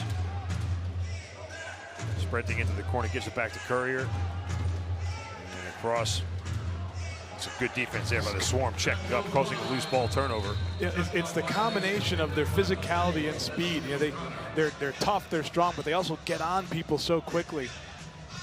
We've twice seen Rochester players get knocked down the moment they caught a pass, just get knocked to the floor. Yeah, the Swarm not short of quickness as we watch Lyle Thompson work his way and shoots, he scores!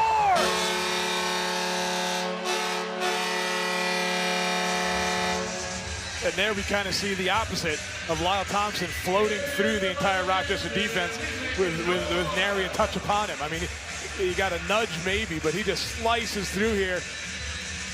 Look, that's a great pump fake. Wow. That's outstanding. I mean, somebody should tell the Rochester Knighthawks you probably have to put more than half a body on Lyle there's Thompson. Nothing Goodleaf can do there. I mean, he has to go to that far pipe as Lyle comes across with the combination of his body movement and the pump. He's got to move, and Lyle holds on to the ball, dumps it back on the short side.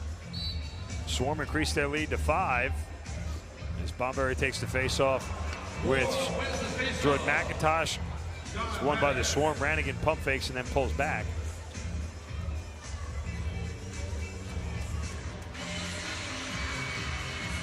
Now Kyle Matisse will wait for some help.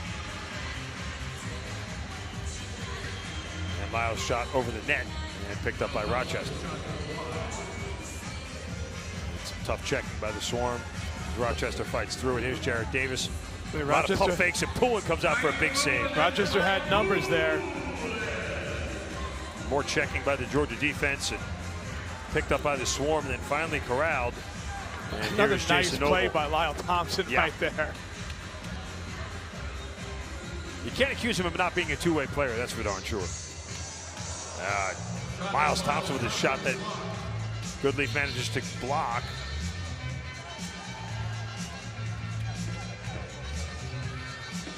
At this point, Rochester just looks overmatched. Yeah, and again, as we said earlier, starting to look frustrated at the offensive end. They just can't get anything going. And we're coming up on a full 2 quarters, and they've only in which they've scored 1 goal. And there's another one from Resetarits. Resetarits beats Mike Pullen over his left shoulder. Yeah, I think he caught Pullen stepping forward and shoots around the defender. Pullen stepped right as Pullen was settling on his feet.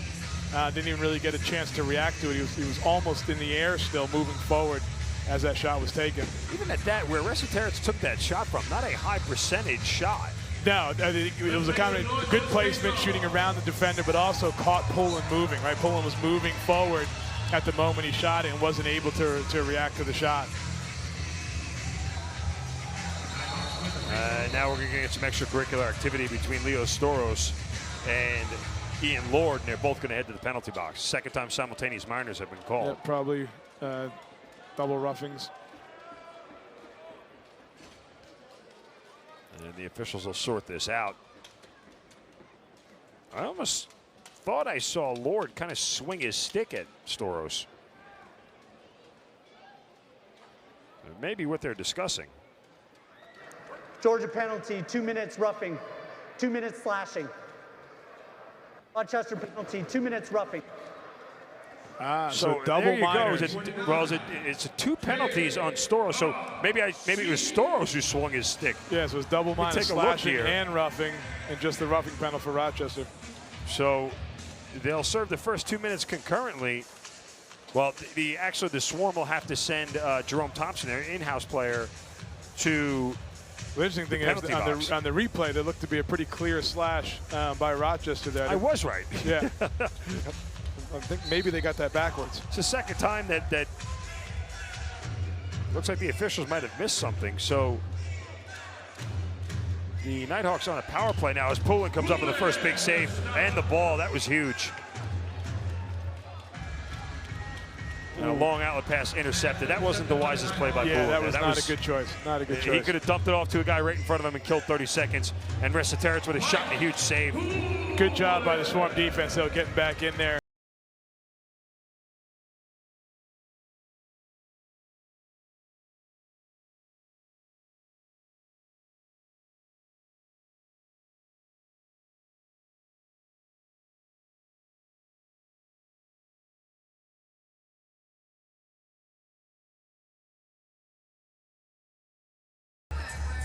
Matisse working towards the net, a shot and a save.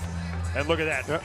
Right in the right place at the right time was Jordan Hall to pick that up and get the Swarm a fresh 30 seconds to kill some more time in this penalty. And I was wondering, Dan Dawson stayed down at the offensive end, which in some ways makes it easier for the Swarm to get a chance to score, playing with lower numbers there. But now Dan comes off, so they're full numbers. And it was 8 on the shot clock. Here is Lyle Thompson working through. Now gets some space for a shot that is deflected wide. The defender fell down and gave Lyle a huge shooting lane. As we got 30 seconds left in the penalty. There's Dan Dawson. Kyle Jackson playing a little back and forth. Jackson with a shot and a save from Poulin. Rebounded by Vitarelli. Saved again by Poulin. That was huge by Mike Poulin, back to back. Holding that pipe after the first one, just hanging on to that pipe. Gave him nothing to shoot at. Resetarits tried to get a pass. It was deflected, and then he gets his own rebound. Now the ball loose on the turf, and it's picked up by Jason Noble. Knocked back to the turf. As finally the Swarm get it. And another save by Poulin in there. Penalty is killed off. So we are back to even strength.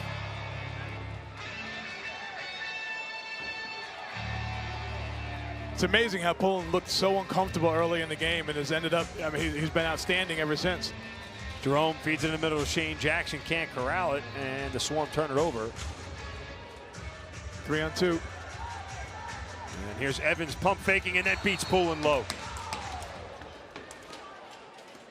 Evans with a couple of pump fakes, and Poulin looked like he got on his heels there and couldn't recover. Yeah, and it was a straight up 3-on-2 with a lot of space again, similar to the one earlier in the game. That's a player coming straight down the middle of the floor. That's virtually a penalty shot. The two defenders held on the right and left side and just let him come down the center and shoot. So brings it back to a 3-goal game. The way to stop that play is you got to get back on defense. You can't give up easy 3-on-2s like that. And the ever uncommon face-off win back to your own goalie by the Swarm. Not often you see that, but still effective nonetheless. As Miles gets checked up by 2, Rochester Knighthawks bounce pass off the boards, given back to the Thompson brothers. Miles gets crashed into against the boards. 9 on the shot clock. Now to Powis, back to Shane Jackson.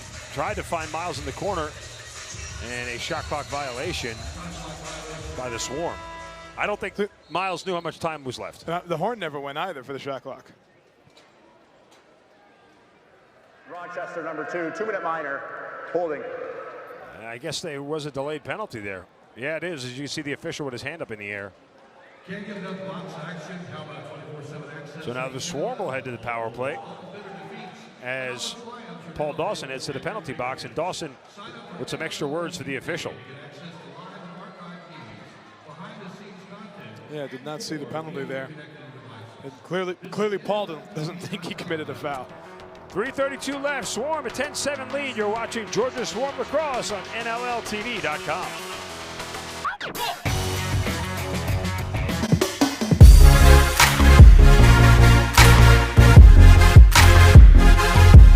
That's impossible.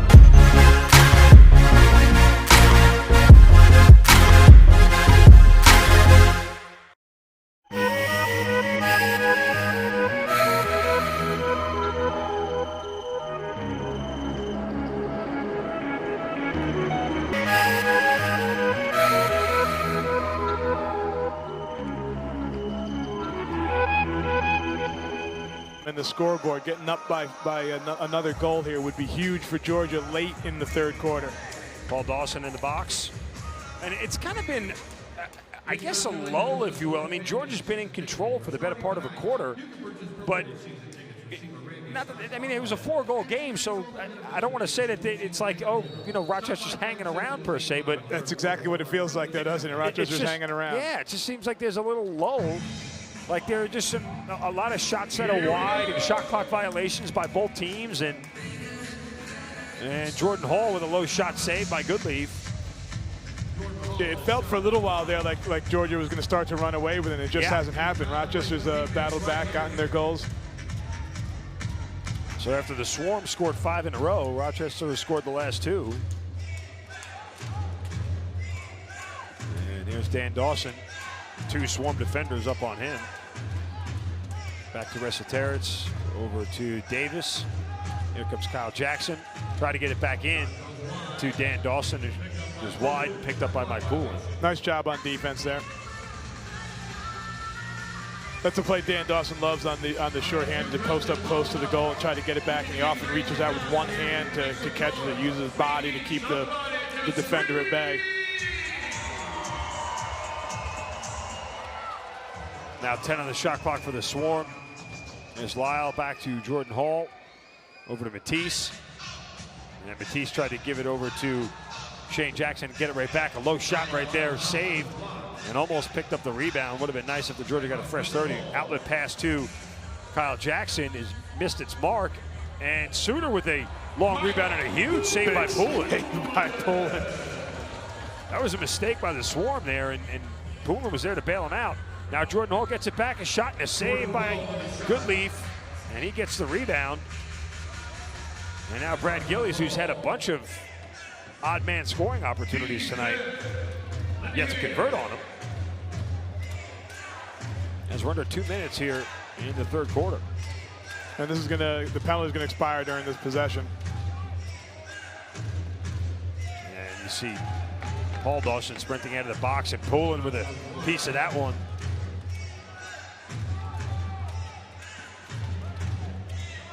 Rochester trying to set up its offense as we get Josh Becker working around. Gives it to Courier for a low shot that is wide of the net, bounces back out towards the Swarm bench. Ball still loose on the turf as it's being fought for by both teams. Picked up by Tutton, and he'll feed McIntosh. And McIntosh will sprint to the offensive zone with a trailer. Goes into the corner, spins up, and gives it to Johnny Powless, who gets it gets his stick knocked out of his hand, and the ball subsequently comes out. Looked like McIntosh was waiting for a cutter to come. He had 2 men kind of paying attention to him, was hoping for a cutter to come. And another 3-on-2 given up by the Swarm. Oh, what a huge save by Mike Poulin off of Josh Courier, and somehow the ball ended up in the back of the net. I don't know if it was knocked in by a Georgia player. Poulin with a huge, it was an amazing save and a great scoring opportunity. And we'll take a look on the replay, but Poulin made the initial stop, and I think when a Georgia player tried to help him out, it ended up rolling in the net. Courier left all alone. There's the initial save off the post on his shoulder. And did Kyle Matisse by accident, or was that Jason Noble knock it in the net? You see right there, it hits off the Save, post, lands on post, his shoulder, rolls in front of him. Knee. It was knocked in right there by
this should be a good goal. That has to be what he was questioning.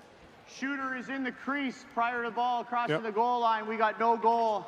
Yes, I think it doesn't, as long as it's, because it wasn't another, if he gets out, it wasn't another shot, right? There you go. It was still the same shot, so it's no different as if he touched down and ran through and out the other side. Well, Ed Como, smarter than you and I. Yeah, we were so focused on the ball, no one's paying attention to where the shooter went. We were just looking at the ball the whole time. That's why Ed's the head coach and we're up here. So the Swarm still hanging on to a 3-goal lead. Yeah, that's a big goal too. Going in the fourth quarter to only down 2 would have been fairly inspirational, I think, for Rochester. And Jerome Thompson does it on the other end. And that makes it particularly bad for Rochester. Some great passing by the Swarm right there. Little two-man game between Jerome Thompson and it looked like Shane Jackson. There it is, right there. Beautiful pick and roll here, and a nice catch on that pass. That pass was tight.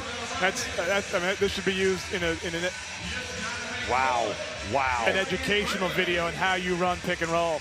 I mean, everything about that play was beautiful. The pick was nice. The behind-the-back pass to deliver it. The pass a little bit tight. Nice catch, and then a gorgeous finish, diving and reaching to the far side. Just a spectacular play all around. Jerome with his 6th goal of the season, and you mentioned what was now a 2-goal game is back to a 4-goal game. So right, huge swing there. Huge swing is right. As we got under 30 seconds on the clock, and Poulin makes a big save to keep it a 4-goal game as we are under 10 seconds in the 3rd quarter. Another chance here. We'll see if Hall let it fly. I'm not sure if he knows how much time is left on the clock, and he doesn't. And somebody got checked hard onto the turf. I like that, though. I like that decision by Hall, though.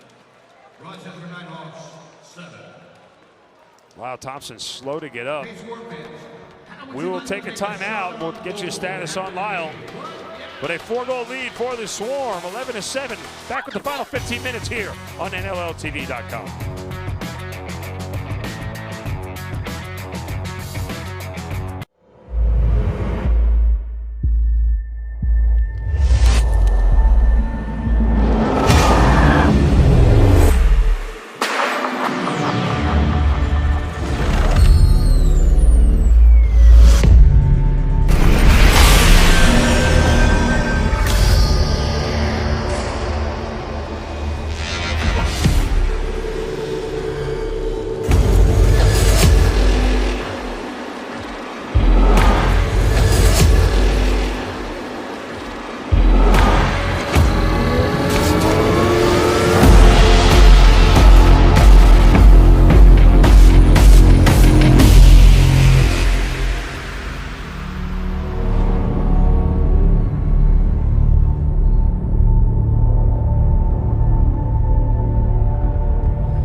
He's got Digby on the take, scores! Now back over to Dane Smith with a shot. Hit the goal post inside, he scores!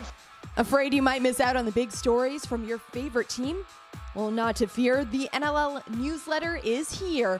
All you have to do is subscribe to the new NLL newsletter, and you'll get weekly updates from everything that is happening around the league. What are you waiting for? Subscribe today.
Cherokee Casino Field in the Infinite Energy Arena. Start of the fourth quarter.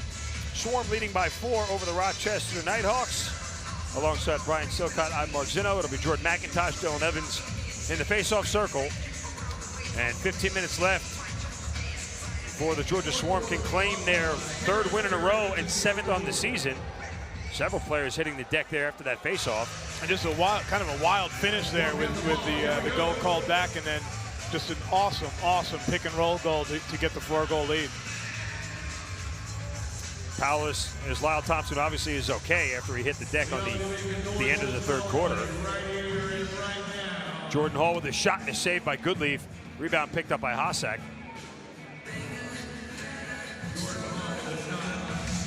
And now Hossack and Paul Dawson, who's being checked up by Lyle Thompson. And Rochester seems to be short-handed here. Yeah, Georgia's on the power play. You can get more crazy than this, man. You got nowhere to be, man. And we did miss that at the end of the 3rd quarter on that check on Lyle Thompson. I guess they called it, yeah. They called a penalty. They never announced it, but clearly they called it. So the Swarm under a minute left in the power play.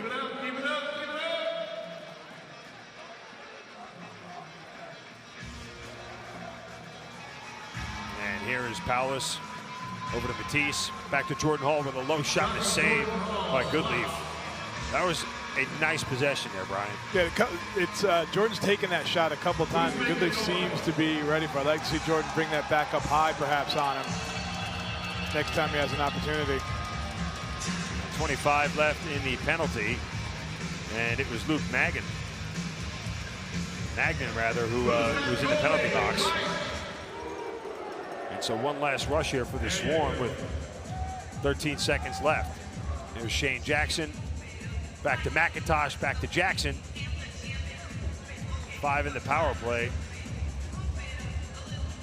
And you can see Lyle spying the penalty box as he does there, and the Swarm will try to finish this possession here. And a shot off the post, rebound from Thompson, score!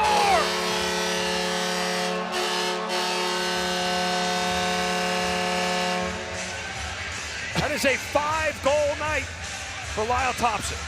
That was interesting that they made no attempt whatsoever to use that last 15 seconds of the power play, instead waited for the even. It was almost as if Lyle was waiting for the confusion to happen of the player re-entering the defense. Miles with the shot. Goodleaf had no idea where it went. And empty net. Lyle basically had an empty net, as you said. Lyle's scored some spectacular ones. That's about as easy as they come for him. Well, he gave an assist to his brother and the post all at the same time. And back to a 5-goal lead, matching their largest of the night. And a penalty coming. Some hard checking, hard hitting right there. I think they're going to call a slash on one of those checks. And now Dawson looking for some extracurricular action as he gets in the face of Leo Storos. And Dawson taking a couple of swings as Rannigan has to separate his teammates.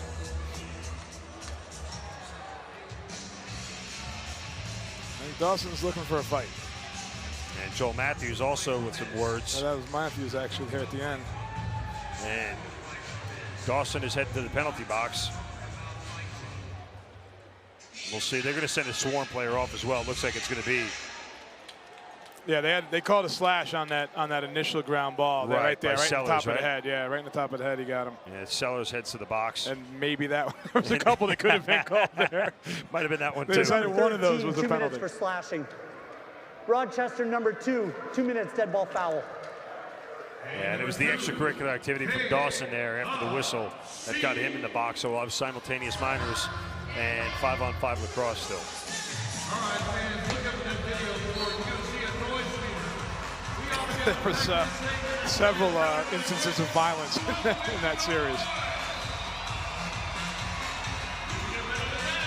There's Matisse. Back to Powers. And Jerome Thompson with a shot and a save. Ball was loose in the crease. Hall tried to get it but couldn't. And now an outlet pass to Andrew Suter. Tries to give it up to Dan Dawson and he misses the net completely. And now a long rebound comes out and they could not connect. It was Miles trying to get to Chad Tutton. And finally Ethan O'Connor, nope, could not get it either. As the Knighthawks finally get it and they'll work their way into the offensive zone. As Recitaritz gets checked by Belial. Great recovery defensively. It looked like they might have numbers there for a second, but a great job by the Swarm getting back in, covering both sides down low. And a low shot from Courier. Pullen went through his legs actually and missed the net. That's going to be a penalty. And now Mike Pullen will head to the bench. A delayed penalty call on the Knighthawks. Yeah, they got Dawson for the check from behind, right against the boards. And you can see the save from Pullen here. Looked like he got under his arm and just trickled past the goal. A little 6-on-5 here. And Paulus flips it behind to Jerome Thompson to Matisse, who scores!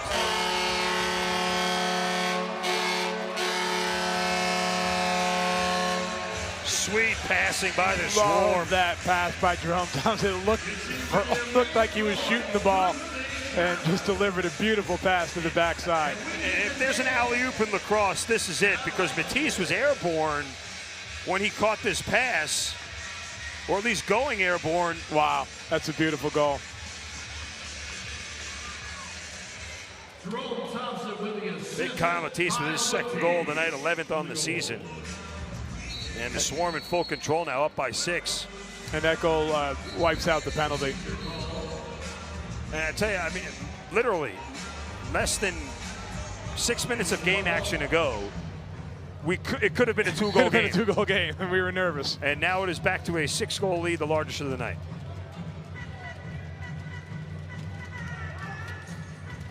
And Lyle Thompson with 5 of the 13 for the Swarm. Sends it across to Jordan Hall. Pump fakes and a low shot. He scores!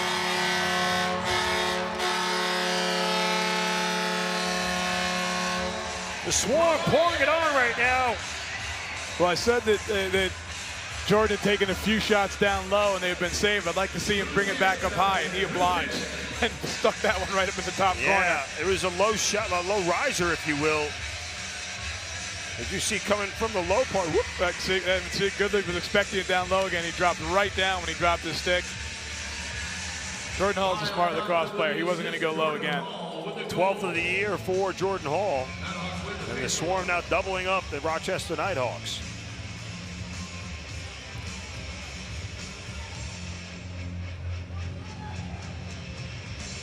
I tell you, this Swarm offense in certain games, it's only a matter of time before they just are able to unleash offensively on other teams. They're so explosive. I mean, you just said it. We're almost at a 2-goal game. We thought it was going to be a 2-goal game. It was going to be 10 by 7. Yeah. We can do better than that, guys. Come on now. Let's make some noise for this team. And now we get a delayed penalty on the Swarm.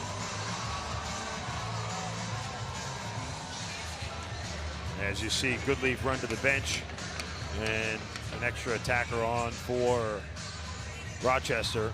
And it's Dawson with a shot that rattles off the post. And once this gets touched up by Jordan McIntosh, he's just letting some time run off. And a shot clock violation technically for Rochester. Smart play by McIntosh. Yeah, he didn't have to. Let him tick off. And McIntosh. I think Dawson is out of the box. Sorry about that. Georgia, number 24, minor penalty, illegal cross check. You can see McIntosh's reaction when he got that penalty. He was upset with himself because it wasn't necessary, and he hit him a little too hard. You can tell he was immediately upset with himself for taking that penalty. So the Swarm in full control. They'll come back on a penalty kill. They lead 14-7. You're watching Georgia Swarm lacrosse on NLLTV.com. Versus Miles Thompson, Georgia Swarm, Curtis Dixon, Calgary Roughnecks. Here we go. Miles Thompson, the champion from last week. Great behind the back shot over the shoulder of Dylan Ward of the Colorado Mammoth. What a goal. Unbelievable. That one was on SportsCenter Top 10. Now Curtis Dixon behind the back, behind the waist shot. This one's crazy. You're going to need about 5 looks to digest this shot by the creative man, Curtis Dixon. Fans, who have you got? Miles Thompson of the Georgia Swarm or Curtis Dixon of the Calgary Roughnecks? You know what to do. Head to Twitter now, cast your vote, and we'll see who comes out on top as champion.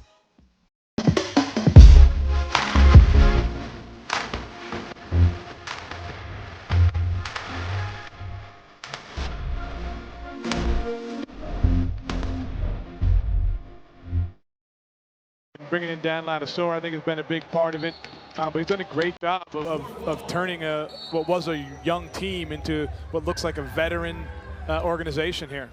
Well, Ladisor brings a certain amount of defensive prowess to teams that he's coached. I mean, he's been a championship caliber coach in his career. Absolutely, and I think their motto is kind of tough but clean. That they're going to play hard, they're going to play physical, but they're not going to take penalties.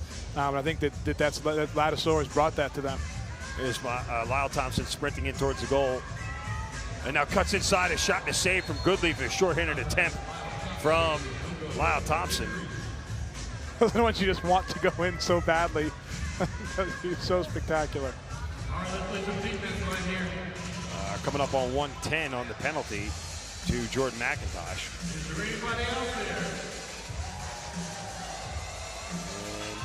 And Dan Dawson over to Vitarelli, shot is wide. And Dawson has to pick it back up. 6 left to shoot for Rochester. Flips it behind his head, and a save by Poulin from Recitary's shot. Nice job collecting that ball after the save. You could see Poulin looked like he wanted to throw an outlet pass, a long one, and then thought wisely of it and said, you know what, let me just dump this off and kill some penalty. He's had a couple of those long ones go wander on him a bit. I think he decided to hold on to it. The Swarm could take this down to 20 on the penalty. They use this entire shot clock here. Matisse working inside, now goes behind the cage, sprints back with a low shot that is wide. Going to be a shot clock violation, and quickly here comes Rochester out in numbers, an odd man possession. Here's Dan Dawson with a shot and a save from Poulin. Wow, I'm going to say it again. We were concerned about Poulin early on in this game, and he has been spectacular. And now under 10 left in the penalty, the Swarm have killed it off successfully. Take a look at the replay.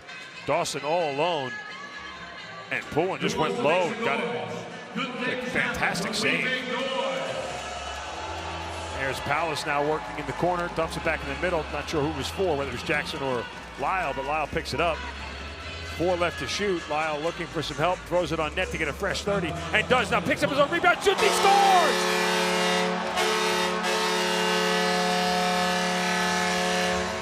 Goodleaf was lazy. Lyle Thompson was not. His 6th goal of the night. I think he's making up different ways to score. Like, what haven't I done yet? How about I bounce one off the goalie, go pick it up, and throw it in the net? Good composure to run through there, took a check to the head. Goodleaf did not do a very good job at getting his own rebound. Like, it wasn't even like Thompson was sprinting after it, but when Goodleaf made no attempt, Thompson saw the window and pounced on it. I don't think he expected it to roll quite so far from him. Just kind of not a good thing there for Goodleaf. How many 6-goal nights you see in lacrosse? And combined, I think he has 3 or 4 assists as well. What is he, 10, 9, and 10 points the last 3 games? Jordan Hall with a give and go that almost connects. So now 25 goals on the year from Lyle Thompson.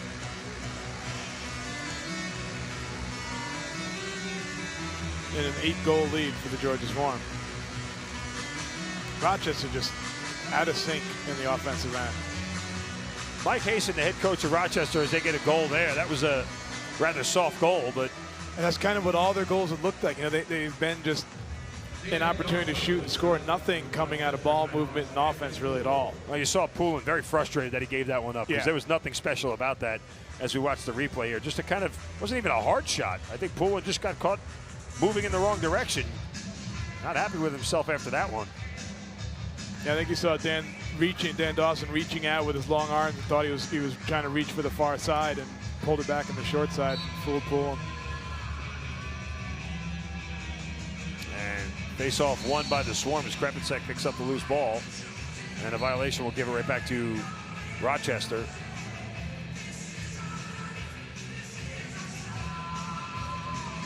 And now they'll take their time setting things up offensively. But Mike Hassan's going to look at the tape of this game, and he'll tell his team, you know, at some point in time, we probably should have paid more attention to Lyle Thompson. Yeah, I think he's also going to tell him we have to get more movement and consistency on offense. It's just looked ugly at times. Brannigan with a check knocks the ball loose. Bitterelli up against the cage. Shot clock expires, and the Swarm take over. You mentioned the year that John Brannigan is having. I mean, just it's possessions like that, little defensive plays like that make so much of a difference. Absolutely, he's a physical presence on the defensive end, and is fantastic coming up the floor in transition, and has a great stick for knocking down passes as well. Jerome Thompson shovels a pass up to McIntosh, who can't get it yet, and then finally picked up by Rochester.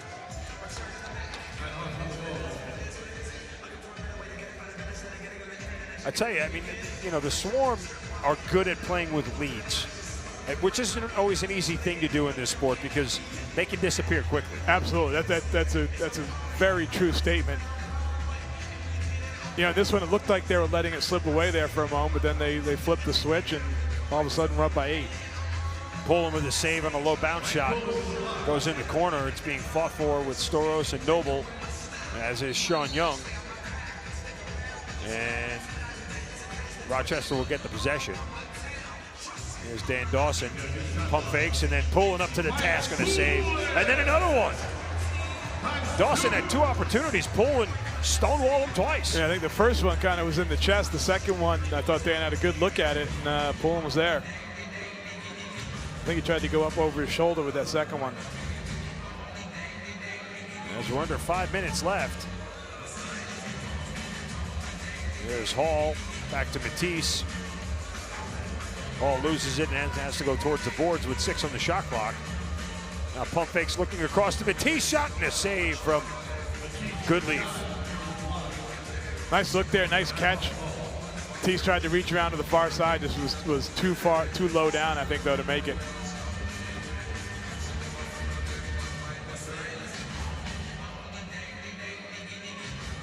And a wide shot goes back over the line, is pushed into the offensive zone. And now Goodleaf has to come out and get it. And a shot clock violation by I was a little surprised they didn't call that push in front of the Rochester bench. We will take a timeout. It's a 15-8 lead for the Swarm under 4 minutes left. You're watching Georgia Swarm Lacrosse on NLLTV.com. And now, Mia, of course, I turn it over to you for your unstrung hero, a player who may not have chipped in on the score sheet, but contributed to his team's successes in other ways. So who have you got? Well, we talked about just how dominant the Saskatchewan Rush has been as of late, and we can talk about what's been happening up front with Mark Matthews and Robert Church all we want, but my unstrung hero this week is someone who's been helping them out from the faceoffs, and that is Jeremy Thompson. In order for them to be able to get the goals and get going, they need to be in control of the ball, right? And that is why Jeremy is my unstrung hero this week. Tyson, let's just take a look at some of these numbers. He won 18 out of 29 of the faceoffs that he took. That is 62% of faceoffs won, meaning that the Rush were in control of the ball for the majority of the game thanks to Jeremy. He also had an assist in the win. So that is why Jeremy Thompson is my unstrung hero this week. Jeremy Thompson, one of the bigger names in the game of lacrosse and bigger names in the NLL. Always got a smile on his face, a big part of the Saskatchewan Rush, and a great guy to talk to. Knighthawks, and our player of the game, no doubt, Lyle Thompson. Yeah, that was a tough decision, eh? 6 goals tonight. He has done everything offensively for this team. And played some good defense, picked up some loose balls, been all over the floor, but obviously the highlight has been the goal scoring. Beautiful goals over and over again for Lyle Thompson.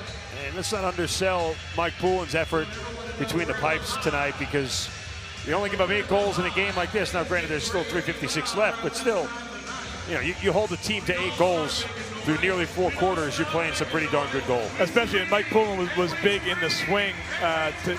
When the offense hadn't gotten going yet, Mike Poulin shut down Rochester and gave him the chance to get back in it. And remember, you want to go back, it was a 3-1 Rochester lead. Yeah. And that was in the first 4 minutes and 15 seconds of the first quarter. And it was 3-1, and Poland had not made a save yet. It was 3-1 on 3 shots from Rochester. And now we're going to get a penalty on the Swarm as that ball goes up into the netting. And I think it's going to be Jason Noble heading to the penalty box for a cross check.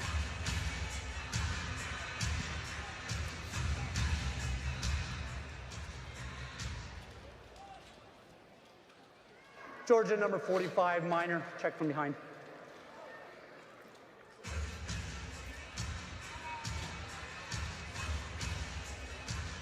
So Jason Noble in the box, and Georgia heads to the penalty. This Rochester power play has really struggled along with the rest of their offense. And again, pass intercepted. 13 left to shoot.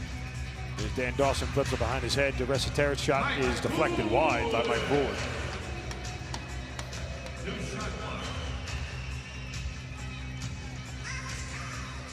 And a pass is off the mark, picked up by Georgia. Knocked loose from Krepensek's stick. Knocked loose again. Throw it. And that's exactly what the Swarm do. Just chuck it all the way into the other zone, and they'll reset things defensively.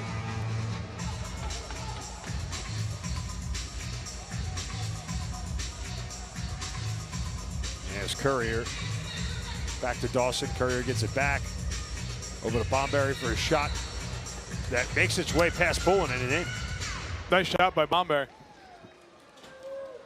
But again, you know, not much going on in terms of their offense. I guess it kind of beats Poulin getting across here. Yeah, Poulin just sliding to his left, Poulin, yeah. Poulin moving across there, puts it back on the far side. I think Poulin made it. It was almost as if he lost track of where he was in the goal. He was going beyond the pipe there in terms of that movement. It opened up the backside.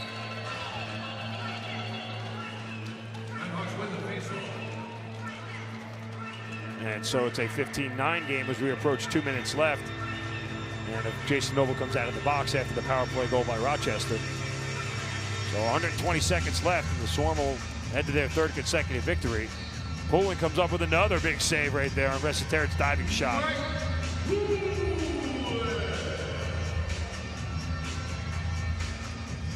And now the Swarm, with just a couple of more long possessions, can wrap this thing up. Like for a little hidden ball trick there, I don't think anyone's believing that he gave the ball to Mitch Belisle. No one was buying that. There's Shane Jackson. Yes, we have 7 left to shoot, and Palace will let the ball go in the corner. Miles Thompson tries to fight for it, and we're under 90 seconds left. Well, Brian, another win for the Swarm, a happy Ed Como, and this team just, you know, as Poland comes up with a big save, I think it hit the crossbar. And player in the goal. In the crease, yeah. No sense in shooting. I was wondering why they didn't stop playing right away. Because He's Jared Davis is laying in the net. Really great performance by Georgia. You know, several players playing very well. The defense doing an excellent job again overall. Mike Poland, although, you know, we've caught a few goals we thought he could have gotten, but he had some great saves and really stepped up when they needed him to, when the offense wasn't moving well. Lyle Thompson, spectacular. Brannigan having a great game. And Lyle Thompson, 6 goals, 3 assists on the night. Not bad.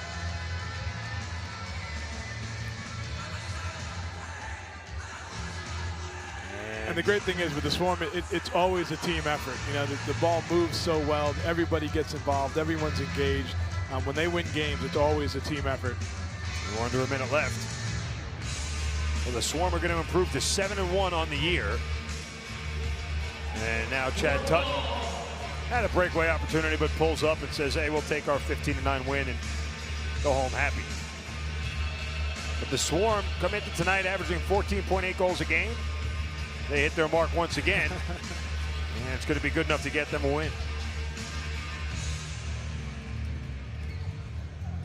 I tell you, I just, you know, in 2 short seasons here in Georgia, just to watch the way this team has grown, and what they've been able to accomplish, and credit to the Arladas for putting a team together like this. Because I remember last year you saying several times, and Ed Como didn't want to say they were young or inexperienced. You said it, you know, over and over again throughout the year, and I think it was a reality. And you know, Ed wasn't accepting. I don't think he wanted them to play hard and develop. But it's clear the difference this year. I think Jordan Hall is a big part of that as well. Adding Jordan Hall to the lineup absolutely was big. The maturity level of Lyle Thompson and getting comfortable in this game.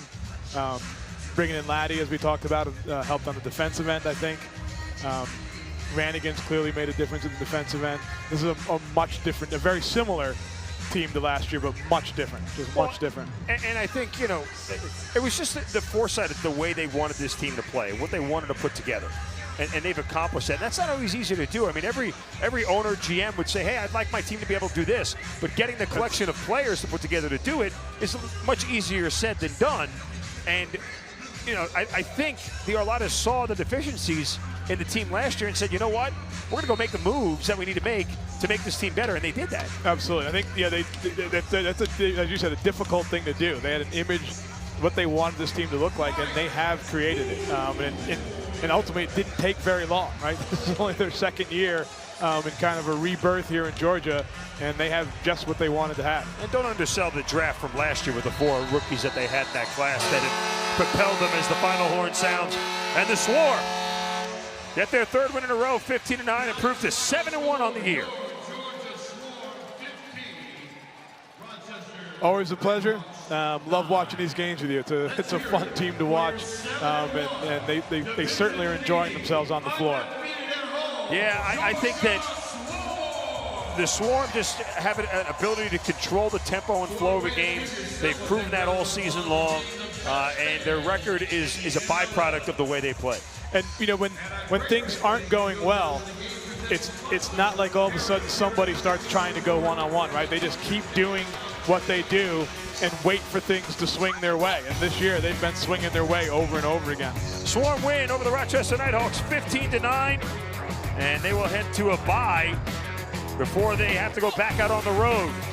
For Brian Silcott, I'm Mark Zinno. You're watching Georgia Swarm Lacrosse on NLLTV.com.